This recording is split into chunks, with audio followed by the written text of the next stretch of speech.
Speaking out of Akron, Ohio, representing Team Popping the Boys, the headline god, Jeremy Lambert, and his co-host, speaking out of Atlanta, Georgia, representing more than one royal family, the king of indie viewing, Steven Jensen. And this is the Spotlight on Fightful. Welcome everyone to the Spotlight here on Fightful. I'm Jeremy Lambert. That is Steven Jensen. And shout out as always to Big Dick MLJ for the intro. It is Thursday, November 6th. Plenty to talk about in the world of professional wrestling. We're going to talk some CM Punk winning a title, Jade Cargill winning a title, AEW introducing a new title, just a bunch of titles is all we're going to talk about today. And we're scheduled to be joined by a multiple-time guest here on this program. Boy Fodder Angelina Love at around 7:30. They're going to join us. First, Jensen, how you doing? I'm doing good. Can you hear me and see me okay? There was a little bit of a lag there at the top. Yeah, it's probably on my end. Am I clear? Yeah, you're fine. It's probably on my end. It's okay. No, you're good. This is clear now. It all caught up. It did that thing where like you lag for a second and then like go really, really fast, but I could hear everything. So it just you sped up for a second. Now we're all good.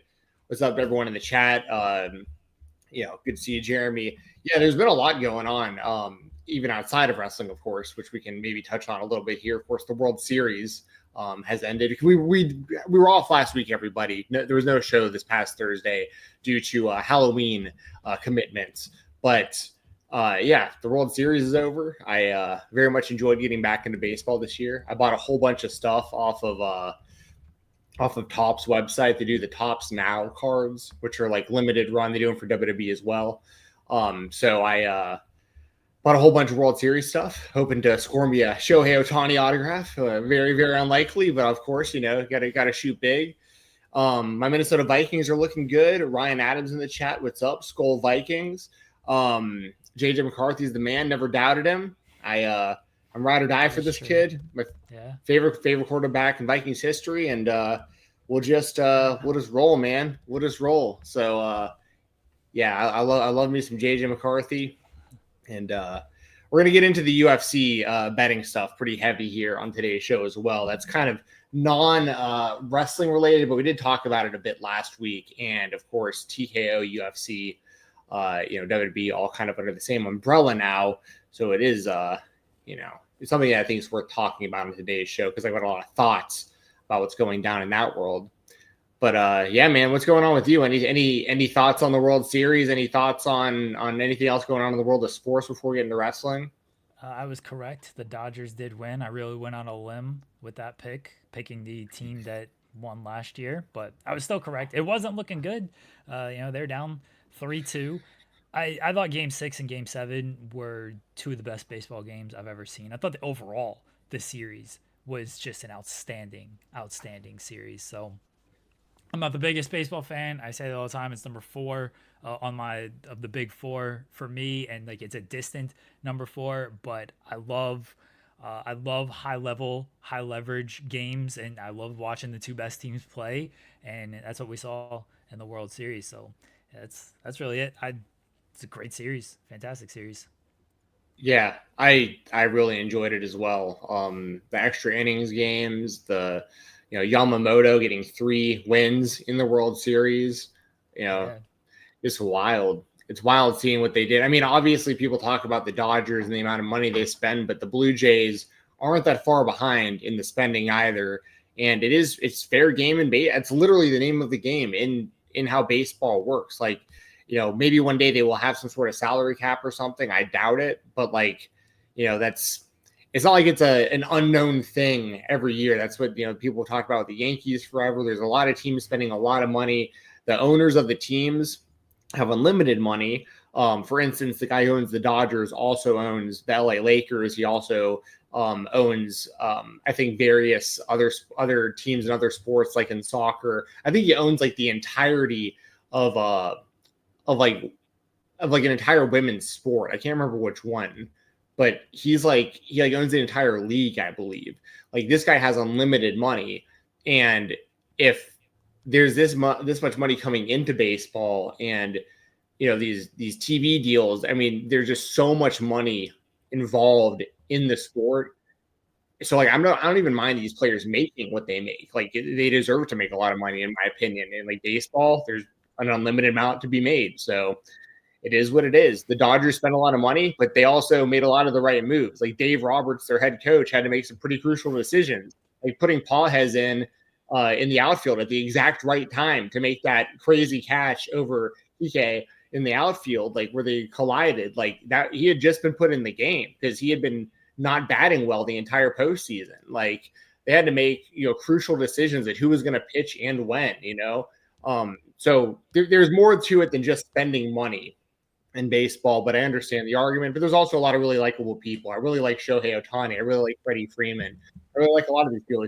They seem like good guys, honestly. So like, so yeah, I'm really happy I got into baseball this season. And if it hadn't been for sports betting, ironically enough, I wouldn't have gotten so into it. But like, I honestly, like, I'm all in. I'm already looking forward to next season, honestly.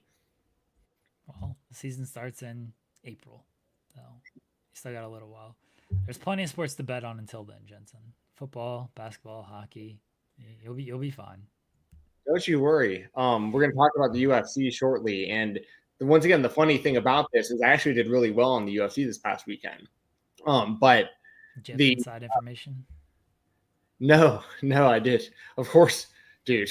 I didn't want to joke about that because I think a lot of people do have inside information. But yeah, man, I got really, I don't want to call it completely lucky because I follow a very similar pattern every time I gamble on the UFC. So it's something I pretty much do every weekend. It just worked out really well for me this weekend. But I also, we'll get into that here in a second, like, because there was even more weird stuff going down during those shows. It's crazy. And now actual like legitimate betting allegations and like people being named and stuff like this it's crazy. But anyways, yeah. Anything else before we get into the actual topics here that we're missing that we gotta bring up? No, I'm good to jump into Let's do it. WWE here. All right, here we go. All right, WWE. I need to finish the story. In the WWE, the story never finishes. CM Punk finished his story at Saturday night's main event, defeating Jey Uso to win the vacant WWE World Heavyweight Championship. And then 2 nights later, he was confronted by The Vision, Braun Breaker, and Bronson Reed. It seemed like maybe Logan Paul was going to be on his side, but it turns out Logan Paul is who we thought he was. And he, by the end of the night, turned on CM Punk, hitting him with brass knuckles. I imagine you are completely excited for this feud. Jensen, here's Logan Paul, your second favorite wrestler, against CM Punk, a man you're not a big fan of. And I think you want Logan Paul to actually fight him because Logan Paul might be able to beat him in a real fight. Okay. So I'm gonna start this off by, I wasn't even gonna get into that. Like, Logan mentioned it in his vlog. He said, "How is this guy? He's 0-2. He's 0-2 against in the UFC. I beat Floyd Mayweather. Of course, I deserve a title shot." So Logan kind of hinted at it in his vlog. That's the only reason I went there. Okay, well, just to be clear, I would place probably the biggest bet I have ever placed on anything on Logan Paul defeating CM Punk in an actual fight. He's like 15 years younger than him. I would hope so. I just want to make the record clear here. Now, as far as what we saw on WWE television when it comes to professional wrestling, first off, congratulations to CM Punk becoming the world champion. I actually do prefer that over Jey Uso, unless they were going to turn Jey heel and like maybe do something more interesting, which I think is still kind of in the cards. I will say I'm way more interested in CM Punk potentially turning heel. I just don't know if there's like a reason to do it like at the moment, but like hopefully they do like before it's, I don't want to say before it's too late because they have, plenty of time, but you never know with his age and injuries and, plans change and stuff. Like You just never know. But I do want to get like a legit CM Punk heel run in the WWE, because we never got it in AEW either. Like they hinted at that, him referring to himself as the devil, but he was out of the company before that could ever really unfold. So, you know, happy for him on it. Like, honestly, speaking of tops now, like I bought the CM Punk winning the world title card. Like, you know, I buy it. It's for as much as I troll about CM Punk, I am a fan of his. Like, I just don't like how he handled certain stuff on his way out of AEW, a certain way out of other companies. Like, I've talked about that ad nauseum over the years about my thoughts on like Phil Brooks. But like, in all honesty, like I like that he's such a star and like has such a connection with his fan base that like he still gets like he gets massive pops. Like he creates very big moments in pro wrestling. And like I don't think this match was like anything particularly special. Like I think Jey Uso like isn't particularly great in the ring just in general, but like he's over and he gets a reaction. But like CM Punk, like, you know, he's just so over that it just doesn't really matter. And like he is the biggest star on the show, really, that's like on Raw on a regular basis, because you can't count Cody, you can't count Roman. Those are really the only two bigger stars probably as far as the men go in the company. So like, you know, it makes sense for, and also storyline wise, it makes sense that CM Punk is the champion because Seth Rollins has been the one screwing him over every chance. So like Rollins is out of the equation now with his injury. So like it makes sense that Punk would become the champion because Rollins isn't in his way. So like it all makes sense from a storyline perspective. And we get an actual, you know, I'm interested to see what a world title run for Punk looks like right now. And I'd imagine he'll probably carry the title into WrestleMania, have a big match there. So, you know, good for him. And then the heel turn, not the heel turn, but like the Logan Paul essentially hinting that he's going to align with the vision. I like that as well. You know, Punk sold kind of the whole situation off well. Like it's pretty obvious what was going to happen, but like Punk didn't look like a complete moron for trusting him for a second. And then Paul just knocks him out cold. And then it's like, you know, it makes sense because the thing with Logan Paul, all the personal stuff aside, like the Japanese vlogs and we always have to qualify that. I do. But I have to, because if I don't, then people will be like, yeah, but what about Crypto Zoo? And what about, you know, this scam or that scam, Dink Doink or whatever? Like, what about the you know what, Forrest? Like, I get it. Like, I was there as a YouTube viewer throughout it. I watched it all happen as it was happening years ago. But putting that aside, him as an actual professional wrestler, the reason I think that this makes sense is like hopefully he's just there on a more regular basis.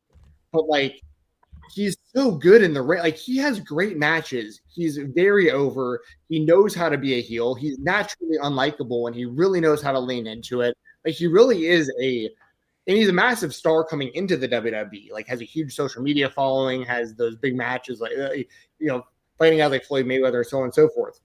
But like, if he's been positioned on the show in this way where like he like main events and he beats top level guys. He also loses some top level guys, but like he never goes out there and like has a competitive match with like a jobber. You know what I mean? Like he's kind of at this level where it's like you got to do something with him. But like, you know, with Rollins being out, it makes sense for him to be aligned with them. And it makes sense to do Logan Paul versus CM Punk one-on-one. And I think they actually have a really good match. So it all just kind of like makes sense to do this, in my opinion. So yeah, that's kind of where I'm at with it. I like that they did this. I think it makes sense for everyone involved. And I don't think that Logan Paul is going to beat CM Punk for the championship, but I think he'll have a really good match with CM Punk. I don't have much interest in it, honestly. I'm not a Logan Paul person. I think he's a fine heel, but I think his whole shtick is a little overplayed at this point. Like he's fine on the mic. He's not a full-time guy. I'd rather see someone who is there more often get elevated a little bit off of this. I think they should go full bore with Braun Breaker. Now it just looks like Braun and Bronson have to take a back seat again to now Logan Paul. instead of Seth Rollins. And at least Seth Rollins was there full time. He's good in the ring. I'm not gonna knock his in-ring work. He's good in the ring. I don't think he's this huge draw. I really don't. I mean, I know you mentioned that. Like, does he have a following? Yes. There's a big difference between having a following and converting them into people who are actually watching the product.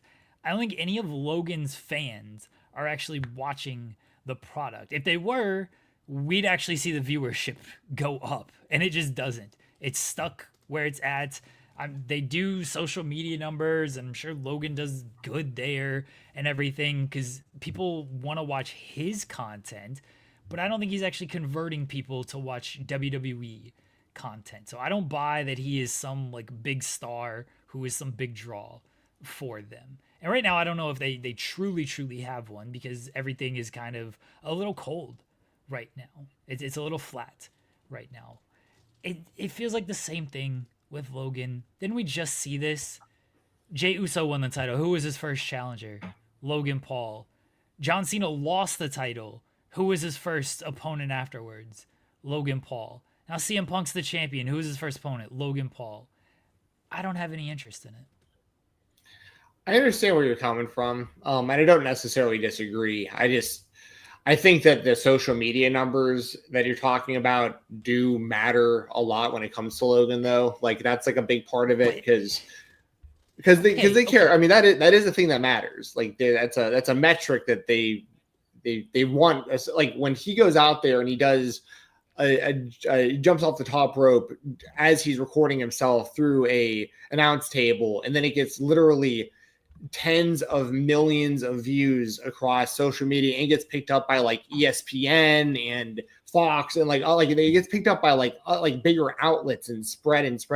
Like whether or not that converts into people buying WWE's product, I don't know. I probably not to a huge degree. You're probably right about that. But like way more people that night are talking about WWE that would have no idea the show even happened. Who has a top 3 at the very least most viewed video for WWE this year? I don't understand. Sorry, say that again. Who's in the top 3 for the most viewed videos on like social media videos for WWE this year? I don't know the full top. Do you know the answer? Oh, I know the answer. I know the answer that I'm going to give that helps me prove my point. The biggest social media moment from this year. Yeah.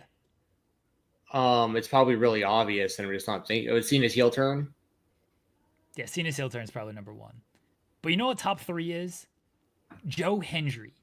Please tell me what Joe Hendry has done for the company to boost their visibility and boost their profile just because he was at WrestleMania or at the Royal Rumble. What has that actually done for the company? Pause our finisher is just Braun Breaker. Yeah, I'm sure him spearing ISHO Speed was a huge moment. What did they actually do to capitalize off of that? I don't think this social media stuff, and this is the problem I'm having with WWE right now, is they don't actually care about building an audience and putting together stories that connect like they used to or anything like that. What goes viral, what gets people talking for that night, and then how do we get to the next point of what goes viral and what gets people talking for that night instead of capitalizing on it or actually building something long term that has some type of sense. Logan Paul goes viral, gets people talking that night. You said it yourself. More people talking about WWE because Logan Paul is on there. Okay. They always get people talking the night of. You can always do something that gets people talking the night of. How about you actually do something that keeps people talking throughout the entire week? I know we do because I do a show every single day that talks about wrestling, but how about you actually do that instead of, oh, Logan Paul, because a certain section of the fans who aren't actually watching the product, they might just watch the clip online, but they ain't actually watching the product. That certain section of fans are now talking about it and like, that's cool. Logan Paul's doing something. Okay, cool clip. Not actually going to watch the show. Not actually going to watch the match, but that's a cool clip that they did. I got no interest in this stuff. All right. I mean, I can't really. I mean, I can't really like argue. I understand what you're saying. I guess they just,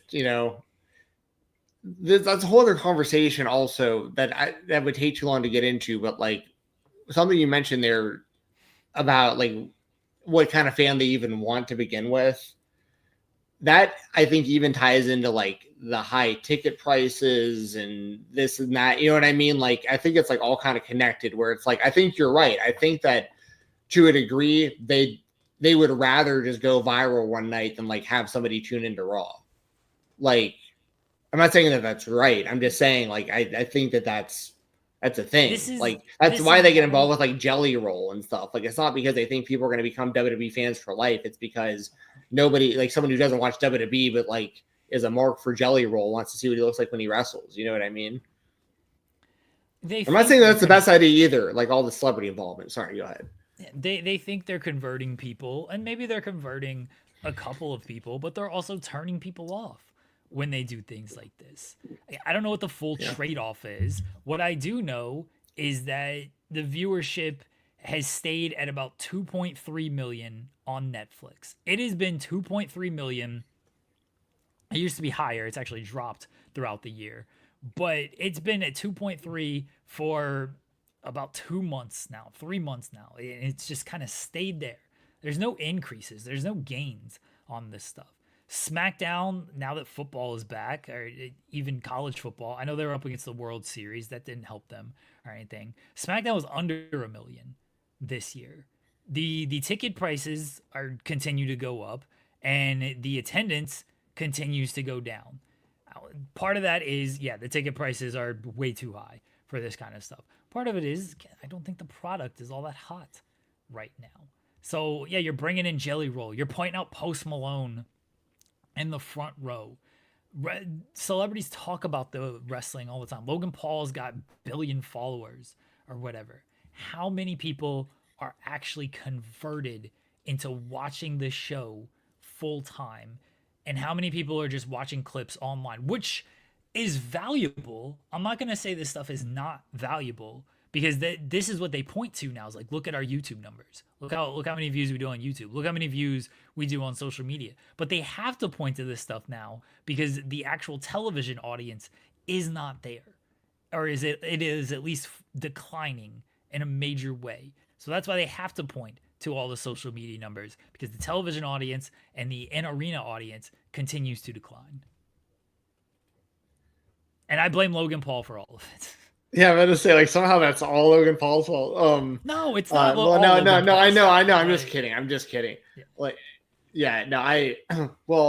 One person. It's Cody Rhodes' fault. He's been the champion. They did their hottest business that they've done in like forever with Cody on top. And right now, was it with Cody on top? Was it with Cody on top? Or was it with Cody chasing to get to the top? Both. Okay. Yeah. Well, speaking of that, we have a new women's champion that I'm very proud to see. Nice transition over to our next spotlight topic, which does tie in. Speaking of, new champions like CM Punk and, two-time reigning champions like Cody Rhodes. We now have a new WWE Women's Champion in Jade Cargill. And y'all know, who have ever listened to any of my stuff, and if you're new, welcome. This is going to be an introduction. I'm a big fan of Jade Cargill. I became a fan of hers in AEW pretty much right away because I felt like she was thrown right into the fire. Like, I mean, just sink or swim immediately. I mean, she was put in like that feud and match where it was like her and Shaq versus Cody and Brandy. And it wasn't Brandy. Red Velvet. It was supposed to be Brandy. Yeah. And that's right. Red Velvet, of course. But they had that they had that spot where, I mean, like, Jade was pretty much brand new, like she never had an indie career. Like, she had to go out in front of, I can't remember I can't remember exactly when in the pandemic era we're talking, so I can't remember how many fans were there, but obviously a lot of people were watching AEW regardless. Like, they were getting a lot of viewership, and Jade was out there having to wrestle in front of millions of people and millions of eyes, like literally learning on the job.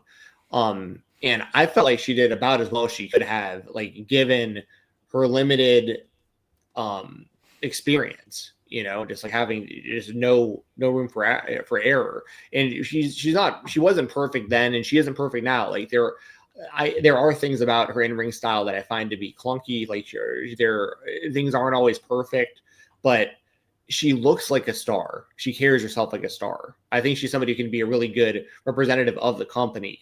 She's somebody I've talked about before. I ran into her in Atlanta, Georgia years back and had a very brief conversation with her. And she was incredibly nice. It was just one of those people where it was like, she had no idea we're like fight for anything. I just like recognized her and said hello to her. And she had no reason to even like wave back at me, but like took the time to like, I told her I was a fan of what she was doing and I really liked AEW. And she was like, she talked to me for a couple of minutes. It was really cool. And like, so it's just one of those things where like, I have seen her at like Hawks games, front row and stuff. Like people in like Atlanta know of her. And like, it's just, I see so much potential in her, and she's only going to keep getting better in my opinion. I know you can also make a case for like, she's been around for a while now, and like, maybe she should have progressed more maybe by now. I think that there's maybe an argument that can be made for that potentially, but I also feel like, as wrong as this may be, this is the honest truth. Some people are just special, and some people are just going to get treated differently. And like, I think that Jade, she's just a star, and she's in this position, whether it's too early or not. She's in this position, and now it's going to be another sink or swim moment. And I think, based on what she did as the TBS champion over in AEW, I think she's gonna swim. Like I believe she's gonna do good on this run, and I'm happy that she's getting this opportunity. So. I see both sides of this kind of argument about it, but as a Jade Cargill fan, I'm excited to see what she does as the champion. I do believe in Jade Cargill. I think she's going to do a good job. I like the match because it was what it needed to be, which is Jade effectively squashing Tiffany Stratton. I don't know what this run is going to be. I hope it's good. I like Jade Cargill. I don't have an issue with her. I love when she kicks people in the face. That's one of my favorite moves in wrestling, just a good kick to the face. But champions ain't exactly been booked well in WWE recently. The Tiffany Stratton reign, I think she faced like 2 people the entire reign. Yeah, she had the stuff with Charlotte, and that was something. I loved it personally. The stuff with Trish was good. Otherwise, I'm pretty sure she faced Nia Jax in every single title defense until Jade finally got involved. The women's roster on SmackDown is there. The babyface side has I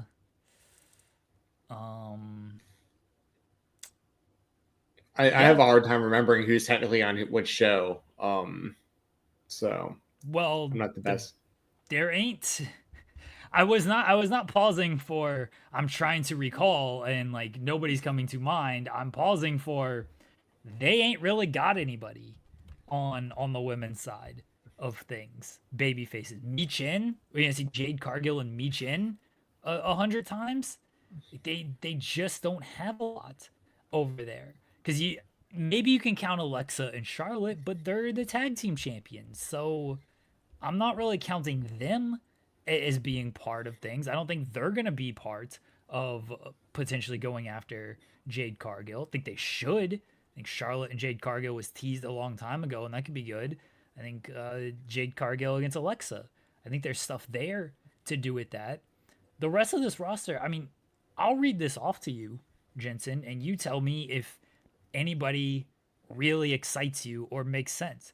Bianca Belair's hurt, so she's out. Candice LeRae's a heel. B-Fab, Chelsea Green's a heel. Julia's a heel. Kiana James is a heel. Michin, Nia Jax is a heel. Nikki Cross, Tiffany Stratton, Zelina's a heel. So you basically have Tiffany Stratton rematch, or Michin.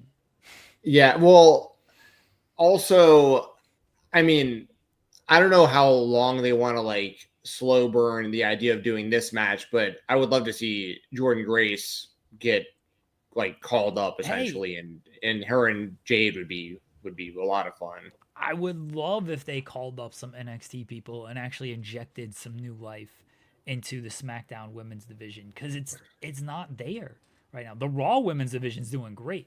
You look over there, they got Asuka, they got Kyrie, they got Io, Rhea, Becky, Bailey, Lyra, Roxanne, Raquel.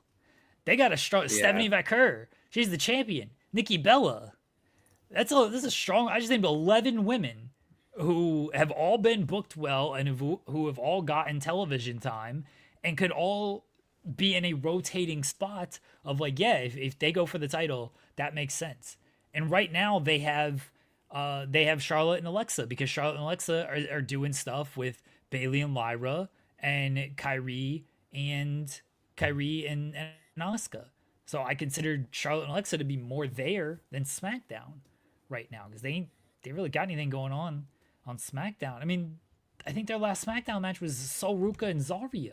They had to call up those two because they had nobody else on SmackDown. I just ran down the SmackDown women's roster. It's not good. I guess Charlotte's facing Nia Jax tomorrow on SmackDown, so I am kind of looking forward to that, because when they get in the ring, sometimes they just beat the shit out of each other, and that's always fun. So I am looking forward to that match. But there's nobody on SmackDown, so this is not an indictment on Jade. I don't think her title reign. I don't think it's going to live or die of like kind of match quality stuff. I do think she's in a tough position to start with, because they have done nothing to build any type of insulation around her to give her a credible challenger off the bat. So I hope people are ready for Jade Cargill and Michin. That's all. Well, that's surprising, because I never really thought about that, and I don't know how that gets to that point. Like, how it could be so unbalanced where you can name off like between 10 and 15 women on Raw, no problem, and then like SmackDown, it's like a handful, and there's like 2 baby faces that are on like the entire roster. That's crazy. Obviously, there's a lot of really good women in NXT and in TNA, but like, I don't expect them to just like call up like Ken Bruno in the chat. Good shout out. So like Lola Vice, Jordan Gray / Legend. Yeah, like I could see all 3 of them being on SmackDown. I just don't expect them to like call all 3 up at the same time and like immediately have all those challengers. Like, and I'm not saying that's what Ken's saying, but like, you know, I'm just surprised that they got in a position where it's just so unbalanced, like I said. But I'm happy that Jade's the champion. I expect her and Tiffany to probably have even more matches, probably, because you know, there's not many options. They've already had 3. That was their 3rd match. They faced at SummerSlam. They did another one-on-one match that ended in the double count out or double no contest because Nia got involved. So those were the 2 singles matches. Then they did the triple threat match with Nia, and then they did this match. So they've already done 3 singles matches. It's not a match I need to see again, but I just ran down the options. Yeah. There's unless you're going to do heel versus heel stuff, which I don't think is beneficial to Jade either, to put her in there with another heel. There's not a ton of options for her. Do you know when Bianca might not be back until the start of next year. So it could be a bid for Bianca. And by the way, none of these women are credible as challengers. I love Chelsea Green. She might be the most credible, but I don't think people view her as a credible singles challenger to Jade Cargill. Jolie is credible, but Jolie is the U.S. champion. I don't think they're going to go there. Yeah, Michin's lost like every match she has. BFAB, I don't know when BFAB's actually won a match. Zelina, I don't think they're going to put Zelina in that spot because she's doing stuff with Alistair. none of these women are just. Is Nia Jax? Nia Jax loses every single title match she's in too. She just lost to Alexa. I assume she's gonna lose to Charlotte. They don't have incredible women over there. So best wishes to Jade Cargill. I'm happy she got the championship. I think it was deserved. Tiffany's reign suffered from what I think Jade Cargill's reign is going to suffer from, and that is the lack of actual challengers on a month-to-month basis. They might be able to, at least Tiffany got Charlotte, and she got Trish Stratus, and then because she was the champion, they did the Crown Jewel stuff with Vecker. But on a week-to-week basis, it was the same people for her. That's why they kept going back to Nia Jax, because they had literally nobody else. I can't. I had nothing left to add. I'm right there with you. Happy for Jade. Don't really know who she's gonna wrestle. Yeah, let's go to AEW Spotlight. Over 1 million fans and a great number in the demo tuned in. It was a great show, and I think it's been a run of great shows.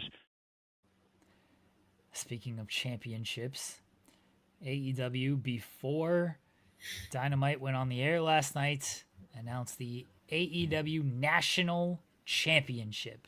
It's going to be defended in New Japan Strong and ROH and maybe some other promotions. The first champion will be decided at Full Gear in a casino gauntlet match. Jensen, yeah, I saw you shaking your head. You're not excited for another new title in AEW? No. Dude, like, okay. One thing you missed there, the only interesting thing about this is the only thing you missed about all of that. It was this title can be defended on the indies, apparently, which I guess, like, you know, it says that. Who said like people that? were saying, who? I read it online. It's got to be true. I can't Tony remember, Khan dude. never said that. I'll give you Tony Khan word for word, bar for bar, what he said. Oh man, I read fake news and believed it. Damn it. It's not. So he said it's going to be a very prestigious opportunity to be the national champion. I've spoken to other promoters. I know my friends at New Japan Strong are anxious to bring the AEW national champion to defend the title. I know in Ring of Honor, where he's the booker, we would love to see the AEW national champion make appearances. And of course, Dynamite and Collision. He never says like they're gonna go to the indies and everything. I think people just assume that because he said, I've spoken to other promoters. They've got ties to other promoters, sure. Like, they do business with CMLL. They do business with Rev Pro. Would it shock me if this title gets defended at CMLL and Rev Pro? No. The international title got defended in those companies. So I don't think it'd be surprising to see the national title be defended there. I don't think you're going to see the national champion show up to GCW or Beyond. I think they both got WWE ID ties. Or Defy. Maybe Defy. Defy actually has some AEW ties. But I don't think you're going to see the national champion show up there. Yeah, man. I don't think this is going to be like a AEW ID type scenario. But yeah. So we talked for months about them consolidating the Continental Championship and the International Championship. And I always joked to then become the Intercontinental Championship, blah, blah, blah. But they actually wound up doing that and created the Unified Championship, which is currently held by Okada. Now they're going to make a new, technically separate title called the National Championship, after unifying the other titles that really would have been this, pretty much. Because the International Championship was the same, like, I don't know what do you call it? Like that's like what Tony Khan's whole thing with International Championship. Wasn't that like, yeah, this is going to get like defended on like these other countries, like in, yeah, it was. Yeah, but like, then what's the point of making this title? It's just the International Championship again. You're just going to call it the National Championship instead of the International Championship. I mean, What was that the point seems of to you be- having a unified title? That's what's unified about Okada's belt now. Like it's just now. Like does technically Okada have 2 titles still, and like he's still technically also the, Okay. like in this world, do we technically have an international champion, a continental championship, a unified champion? Those are all the same person. Now you're going to be a new, completely unrelated national champion while also having a TNT champion. I mean, Like, why are you doing this? Tony, why are you doing this, dude? Bad idea. I Like, think if you did something good by getting rid of one of the titles and consolidating them and giving them to Okada as one championship. That was smart. It was a good move. But to add this, like, I would have I could make a case for like not adding the national championship, and on top of that, getting rid of the TNT title and having even less championships. But yeah, this just seems like I thought it was being trolled when I saw it. Like when I saw the news about this, I legitimately thought that it was a troll. Like I could not believe. And when they brought it up on TV, I thought it was another troll because they brought it up, but then it got like cut off, and I was like, did you just say new title? Like live on air, and then like it got interrupted. And then no, it's just gonna happen. I don't know why they're doing this. You know what? I like Tony Khan. I like AEW. I'm a big fan. Like, I'm not one of those like these AEW haters that just hates every decision Tony makes and thinks he's this or that. Like, I like Tony and I want AEW to succeed. This is it is dumb. I don't know how to say it. as Ken points out, that I was going to mention is Okada's technically 3 champions. He's the Continental Champion, the International Champion, and the Unified Champion. SB3 told me today that the Continental Classic will be for the Unified title. That is what AEW is claiming. I'm not fully buying that. I think the Continental Classic will feature the Continental title, and that it will be their way to separate them out of this whole ordeal. I could be wrong. Again, they say it's to be unified title. This is just me speculating on things, and I think that it's going to be for the Continental title, and that's going to be the way to split things. And maybe the unified title goes away because technically there is no unified championship at that point. So maybe Okada is just the international champion. If this is what happens, maybe it is for the unified title, and that champion gets all 3 belts. I only say this because Eddie Kingston, they did the whole crown thing when he won the Continental Classic, and then he defended all the titles separately. It was not one belt. It was 3 separate championships that he had. And that's why I think they're going to do the same thing here. We'll see, but I don't know what they're going to do. As far as the national title goes, all these companies got too many titles. Like they really do. So I'm not saying this to say anything negative towards AEW. I think all these companies got too many titles. But that doesn't mean what AEW is doing is good or necessary, that they need to add another championship. If this can lead to better stories, if you can tell different stories with this championship, all right, I'm for it. If you're just doing this to add a prop to matches of like, oh, this match now feels more important because this title is on the line, it doesn't mean too much to me. I'll use the example of the trios match last night, the trios championships. They did add the trios title to the match last night, and that added something to that match. But the trios titles really don't have a lot of prestige anyway. I was like, okay, if Hook, Eddie Kingston, and Hangman win these titles, what are they really winning? They lost. It helped that the Ops won, so maybe like that did add some prestige to things of like, hey, they defend their titles successfully. Cool. I'd like to see more of that. I think this can be okay. I think it can be fine as another championship. The biggest thing I don't like about it is they just announced the women's tag team titles, and you're in the middle of a tournament to crown new women's tag team champions, and you are now introducing a men's national championship? Like, can you not just crown some women's tag team champions without throwing in a men's title in there as well? Can we get through that? Can we get through the Continental Classic to get a new champion out of that?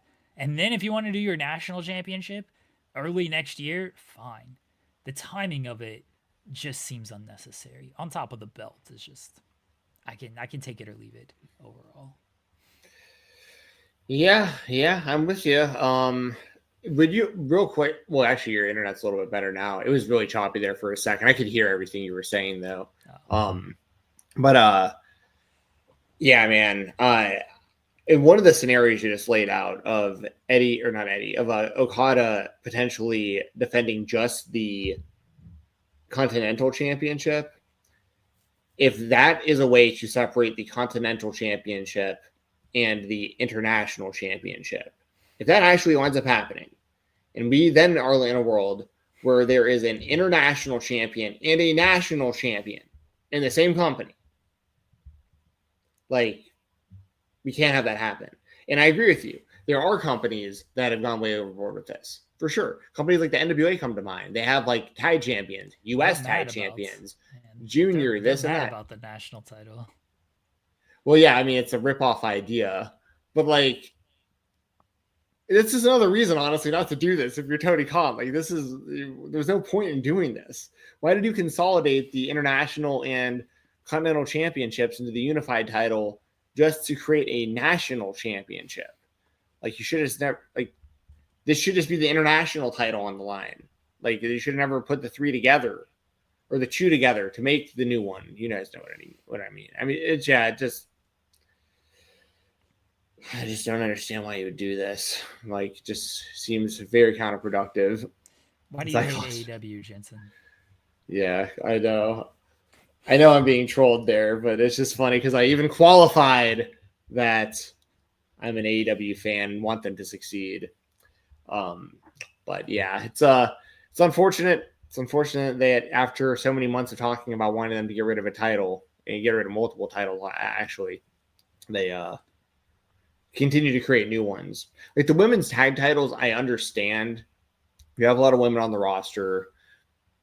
There's enough women that like already are in like a stable or have like an actual team, and some women that don't have like a whole lot going on as singles right now. So like you can team them together and like give them something to do. Like I'm not against women's tag titles in AEW necessarily, but I also think it's weird, like you said, that they're introducing this other title, another men's championship in the middle of it just kind of takes some of the focus off these other new titles that you've been hyping up for weeks doing this tournament for. And now we're thinking about this other new championship that's completely unrelated that we pretty much just saw consolidated into another title.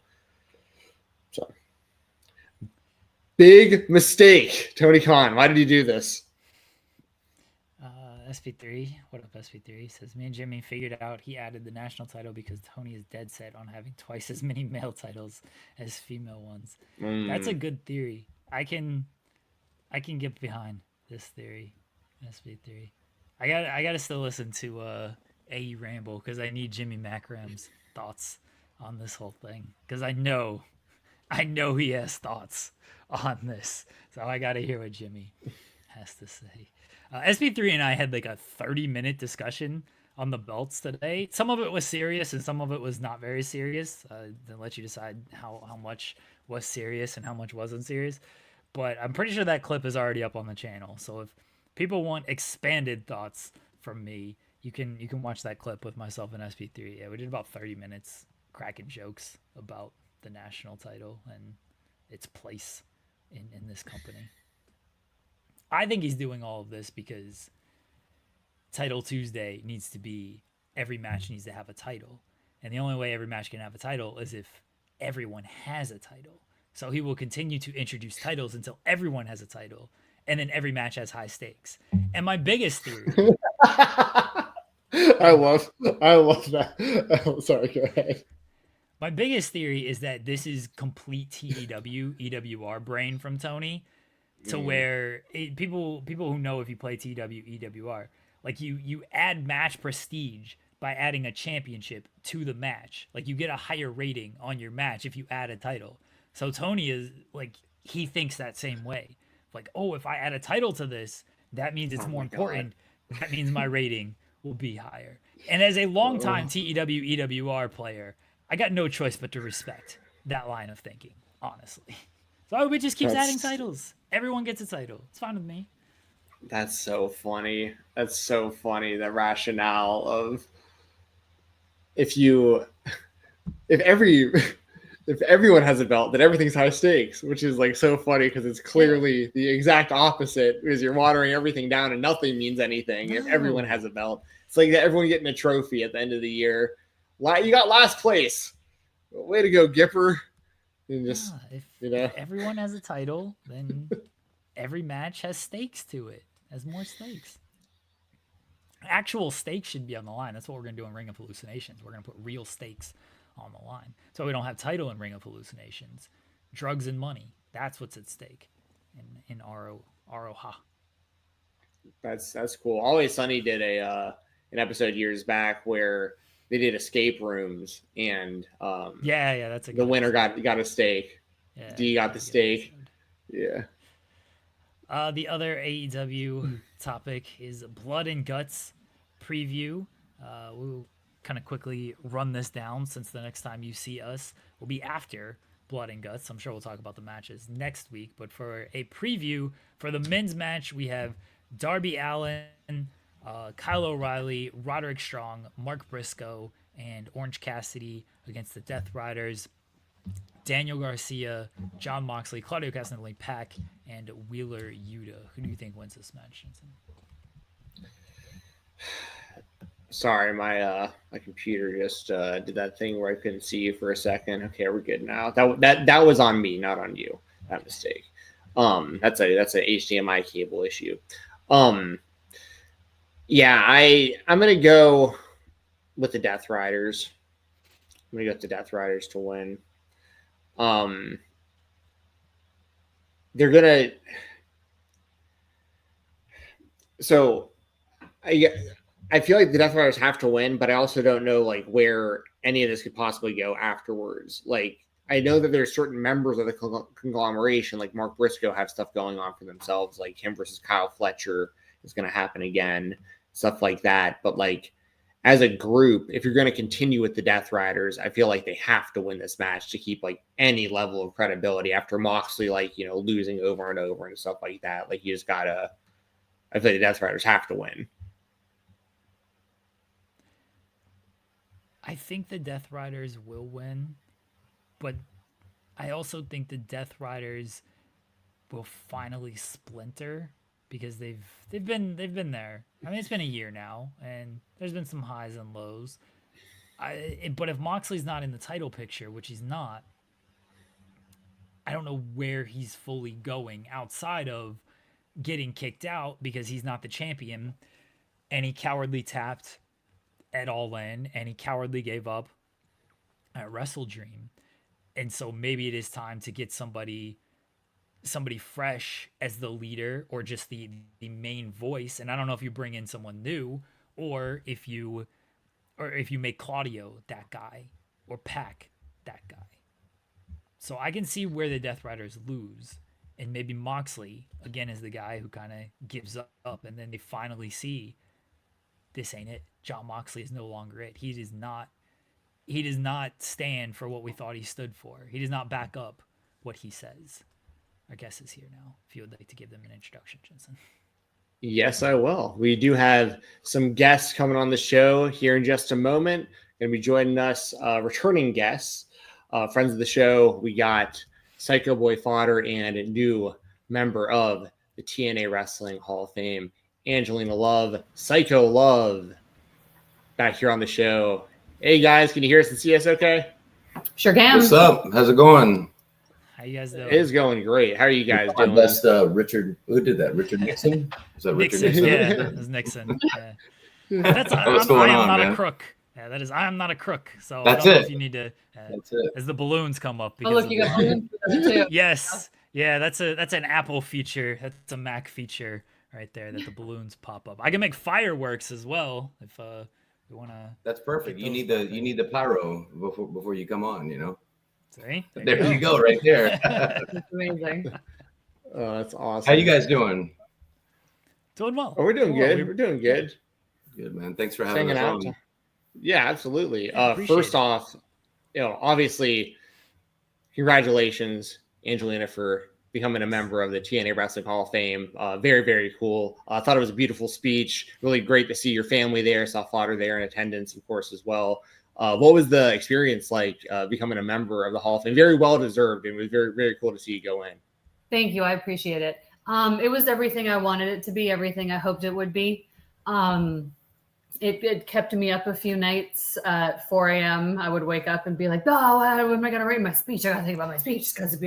And so it was a little stressful because I'm a perfectionist and I wanted it to be so perfect. But it was. The whole night was perfect. Our induction was perfect, having Dreamer induct us and having my husband there, my son, my parents, and my sister. We flew them down from Canada. So it was everything I wanted it to be. And it was a lot of fun. And it's a huge honor. I think it's like the biggest honor you can get in the business is when they're like, hey, we need you in our Hall of Fame. So very proud of that.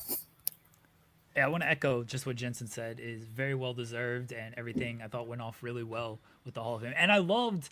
I know TNA doesn't induct like a ton of people like WWE does every year, but I love that it was you and Velvet and Mickey. So it was just like, hey, let's spotlight some of the most important knockouts in TNA history. I thought that was really, really good on them to do that instead of, oh, let's throw a man on there just to throw a man into the TNA Hall of Fame this year. Well, we just keep making history, don't we? I think it's the first all female wrestling class to get into a wrestling Hall of Fame. So yeah, it was very cool. It's a huge honor, and like TNA was everything to me. Like that's where we really got to do what we wanted to do and make a name for ourselves. And when we were working, we weren't working; we were just having fun. So to be given the highest honor that you can possibly get for that is gets you in the fields, Fodder, I'm just gonna give you a chance to praise your partner, and what was that induction like for you being there, and then also going through it with her when she finds out she's getting inducted, and then the 4 a.m. she's worried about her speech as well. Well, so that's a true story, man. I mean, like one night I got up, I think it was like 3 a.m. I think I was just going to the bathroom or something, and I got back into bed and I was like, what are you doing? She was like, I just can't stop thinking about this speech. And I was like, I'm going to bed, man. Just let me know. But she, I said this in another interview, is like, everybody uses the word like revolutionized and all that. I always say that her and Velvet, they made their mark on the wrestling business. And just going there and, just being in the environment. I mean, it was a really busy week for us because we flew like 12 hours to Hawaii. We had a show there, flew 12 hours back, got here. And then we were on the day we got back, we were on home for 6 hours and then right back out to Boston, man, for the Hall of Fame and the pay-per-view, man. So, I mean, it was busy, man, but it was good, man, because to see her get honored and, to have all of our family there and all of our friends and, obviously like we know everybody there. And it was a really good, fun time. It felt like honestly, like just being at home, Well, I know that obviously big moment, great stuff with Angelina going into the Hall of Fame. And you guys have been busy. Just a lot of stuff has happened since last time y'all were here. Collectively, together and individually. Probably had 2 weekends at home since the last time I talked to you guys. Yeah, there's been a lot of stuff that you guys have done and been involved with. And one of the main things that comes to mind is JBL and his involvement with some of the stuff that you guys have been doing. And yeah. I just wanted to know kind of what that was like, him coming in, helping you out. The crowd reaction is always like, wait, whoa, JBL's in the house. Like, and he's just showing up clotheslining people. You never really know exactly what his motivations are. And right. what's it like being involved with that? And maybe any words of advice or anything maybe JBL has shared with you, like since you have worked together a little bit now. Well, I mean, I've known JBL since 2005. So that's when I first met him, like when I was in Deep South, and I remember like WWE did a house show in Macon, Georgia, and there was a couple of us Deep South people that were at the show, and I was there, and he kind of gave me like a little grilling about like, because this was very Diva Search era time, right? So he gave me a little grilling to make sure that, I was educated and a smart person and actually knew about wrestling, actually liked wrestling. And I think I really impressed him. And we've been cool ever since, and kept in touch. And we'd see each other here and there at conventions and signings and this and that and whatever. And he's always been super cool. We're friends on social media. And so when he started doing this thing where he was, coming out in the shows and clotheslining people and stuff, I had just said to him, I was like, I should just hit JBL up. I'm like, I got his number. I should just hit him. I haven't seen him in a long time. Like, let's do something cool with him. Cause we do the AML shows here, and they're like some of the biggest shows in North Carolina and kind of like the Southeast area. So we were like, that would be perfect. It would be shocking. It would get a lot of attention. It's a big show. And I contacted him. He got right back to me. And he was like, it was very easy. And he was like super down for it. And it got a great reaction and great feedback too. Yeah. And just being able to work with him. I watched JBL growing up, so to have a guy, of JBL's stature, be down to work with us and want to work with us, was great for me. And it's just great to kind of be associated with him and what he's doing. One thing about JBL, if I can praise him quickly here, is a lot of people have podcasts nowadays. A lot of veterans have podcasts nowadays, and I don't think they always uplift the current time that is going on with things. And JBL is on the opposite end of that, where he is very plugged in and in tune with what is going on. So to see him kind of go around, I know people are like, oh, what's JBL doing with this? It's not really connected, but it seems like from my perspective anyway, that he actually is like helping out and talking to people backstage. And maybe like he's on TNA that unfortunately didn't go anywhere, but it does seem like when he goes to these shows, he's actually being very helpful and not just like, yeah, I'm here collecting my money and tip my cap, see you guys later. I think some people might think he's intimidating because he's just a massive human being. Like all the guys from all the wrestlers, like from like WWE and like the 90s and the early 2000s and stuff, they're all at least 6'3" and over 250 pounds. Like they're all massive humans. So he's just a huge dude. You know what I mean? And once again, like all of us that are in the business, like we grew up watching him. So it's, people get kind of starstruck, but he's like super nice. Like, I could see how some people would be intimidated by him, but like he's not hard to like approach and talk to.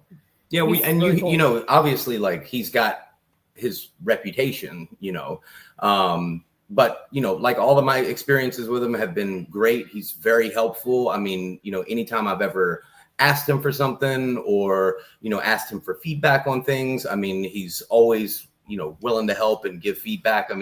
JBL is just a really good dude, and we're very proud to be associated with him in anything that he does.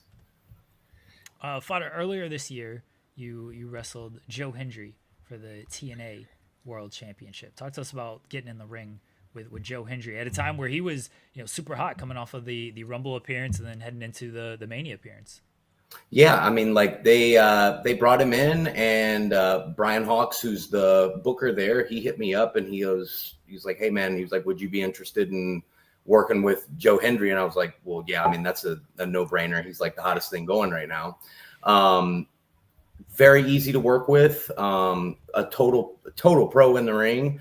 And nice guy. Yeah, very, very, very nice man. Was very open to like all of the ideas that I had like for the match. He had some of his own ideas for the match. And I thought that we gelled really well. And even after we did the match, like a few days later, he had hit me up and thanked me for the match. And he was like, hey man, like, I just want you to know, like, you're a total pro to work with. And, I'd work with you anytime, so it was very cool to get like kind words from somebody who's like at the top of their game and kind of at the top of the industry, at that point in time. And we watched Mania too. So like we were like watching when he came out to wrestle Orton, man, we popped huge when his music hit. We were like, oh my God, it's Joe Henry. This is great. Well, it's just crazy, you know, like you like wrestle somebody and then like 2 weeks later, like a couple weeks later, like I'm watching him like on Mania and I'm going like, oh man, like I just wrestled that guy like a couple weeks ago, you know? So it's, you know, it's pretty cool. Yeah. And another guy who has gotten a lot of internet buzz, especially, and has totally reinvented himself over the last handful of years is Matt Cardona. And I know that you guys have done stuff with him recently, had a handicap match. What was it like, you know, working with Matt Cardona and, you know, once again, any advice potentially? Just I rarely see somebody do what he's done, just completely reinvent himself the way that he has. And yeah, I'd love to hear your experience working with him. Well, I mean, I've known him since he was like 20 years old, and when him and Brian Myers got signed to Deep South, right? So he was just like, you know, I feel like proud of him in kind of like a mom way, because like I like watched him like grow up in the business, and I mean he did exactly what he needed to do, going from just kind of being like an awkward kid and developmental, and then being an edge head, and then kind of just floating around for a while. He did what not a lot of people realize they have to do in order to become a star or in order to become a big deal. He was like, you know what? Nobody is doing this for me, so I need to do this for myself. And he did. And he is just loving life. He's booked all the time. I mean, like, I'm real proud of him. I think it's great. Yeah. And like, you know, putting that, I mean, like me and like Brian Hawks, he's the booker at AML, but also like me and him have kind of like an on-screen feud that's kind of been going on like since I got to the promotion. It's kind of like a Steve Austin, like Vince McMahon type of thing, you know? And when we were talking about it, I just kind of pitched the idea like, oh, like what if we just did something like ridiculous, like a handicap street fight, like me and my wife versus, you know, Cardona. And, you know, the idea of like kind of putting that match together and making it what it was is like, I wanted the match to be just as ridiculous as possible. You know, just all the things like, I don't know if this is the right word, but like hokey wrestling. That's exactly what I wanted the match to be, was kind of like silly, hokey, entertaining wrestling. And that's what it turned out to be. And, you know, he was another guy, man, very easy to work with, very open, you know, to ideas. And, you know, I mean, it went off without a hitch. You got to tell them what he told you when you said like, hey man, I got some ideas. Oh, so when he walked in the locker room, we were talking for a little bit and I was like, oh man, like I got some ideas, you know, that I'll run by you in a little bit, man, if you're cool, man. And he was like, yeah, man, let me know what you got, man, so I can tell you all the shit that I'm not going to do. He's probably used to going to indies and wrestling guys who want to do 4,000 things, but we're like, oh no, we would rather do 4 things and just make them work, you know? Just draw it out, you know? Yeah. Yes. Also, I wanted to ask about your handicap match with Bully Ray, and I don't know how far back you may go with Bully Ray, Angelina, but long time. Yeah, and how did that kind of come together with, because it was cool seeing guys like JBL and Bully Ray like getting involved, you know?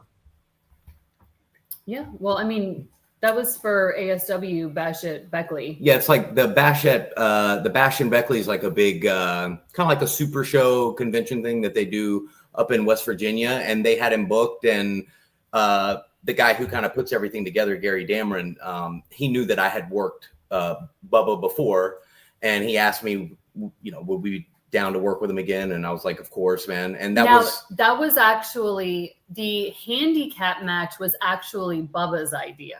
That was Bubba's idea. He called me. I think they were kind of thrown around regular singles match, maybe a steel cage match. Yeah. And then Bubba calls me and he's like, what do you think about making it a handicap match? And I was like, are you serious? And he's like, yeah. And he's like, you won't do but one thing. He's like, trust me, this will be great. And sure enough, it's one thing I can say about Bubba is like, he's never told me anything that didn't come true. And like all of his ideas, they're like magic, man. I mean, they work every time. Like every time he tells me something and I go like, man, I wonder if like this is gonna work. It always works every time, man. I mean, so like his like psychology like for the wrestling business is, I would say, like second to none, man. And that was like another match, like it went off without a hitch. It was super easy, and the crowd was super into it, you know. Bubba is really good. He is the king of making a lot out of nothing. Like the king. He knows how to work the people. He knows how to excuse me, draw reaction, and just literally make like one of the best match on the card out of very, very little. Yeah. But that's like kind of the magic of the business, right? And psychology, and he's excellent with that. You need a little bit more New York on the Bubba accent. I mean, I think I have a pretty good Bubba impression. It was good. You know how like when people talk about Johnny Ace, they can't not do like that voice. When I talk about Bubba, I have to do the Bubba impression. Like it just falls out of me like naturally. No, it was very good. I'm just giving you a hard time. It was very good. A match that was just announced not too long ago, you and Killer Cross at WrestleCade. I mean, like 2 hours ago. Yeah, exactly. I was about to say, I didn't know if it was announced previously. I saw it just a couple of hours ago, but I didn't know if maybe it happened the other day and I missed it. But yeah, you and Killer Cross at WrestleCade. How much are you looking forward to this one?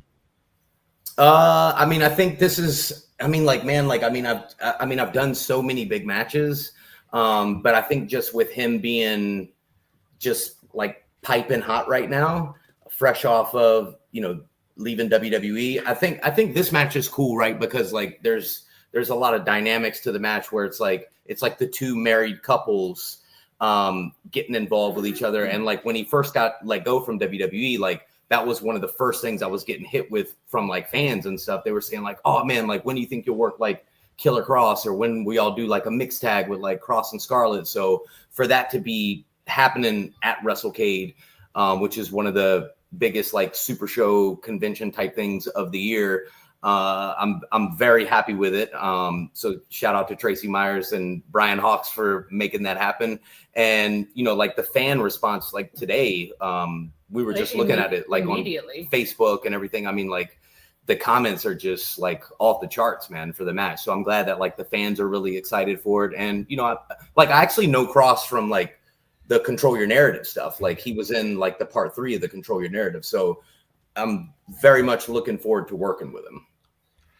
Yeah, I loved that. This, like, when I knew that this was happening, the first thing I thought of was usually there isn't really like a foil to Scarlett available, because it's like you have Killer Cross and Scarlett. You got that combo, and I immediately was like, Psycho Love. You got them both. Like it makes I think it's a perfect type of booking. I'm really looking forward to that. Last year at the Super Show was you and Elijah, correct? Yeah, me and Elijah last year. Yeah, which was a great match, a great fun match. Like me and Elijah are like very good friends. Like me and him talk every day. And that was just one of those things where like, it's like, man, it's a big show, but like, you're just going out there, like working with one of your friends, so it's like super fun, super easy. I mean, minus getting hit in the head with a guitar, everything was like totally fine, man. It was a really good match, and a match that I'm really proud of too. Like some matches, like I look back and like when I rewatch them, like later on, I go like, okay, like, I could have cleaned some stuff up, or maybe I could have not done this or not done that. But that was like a match that like I could watch anytime and be like, okay, like this is like a perfect TV match, What's worse, getting hit with a guitar or a kendo stick? Usually the one using the kendo stick, to be fair. Ooh, the guitar. I mean, yeah, because leading up to his match with Elijah, I mean, there was a couple incidences where there were guitar shots on the indies and people were getting heads split open and stitches and all kinds of stuff. So, yeah, so there was a guy that he worked like maybe like 2 months prior to me and him working. And this is what he told me, was that the promotion had got the guitar, and they told him, he asked them like, hey, is this guitar like already good to go? Like, is it gimmicked and everything? And they said, yeah. And he went out there and swung the guitar and it wasn't gimmicked.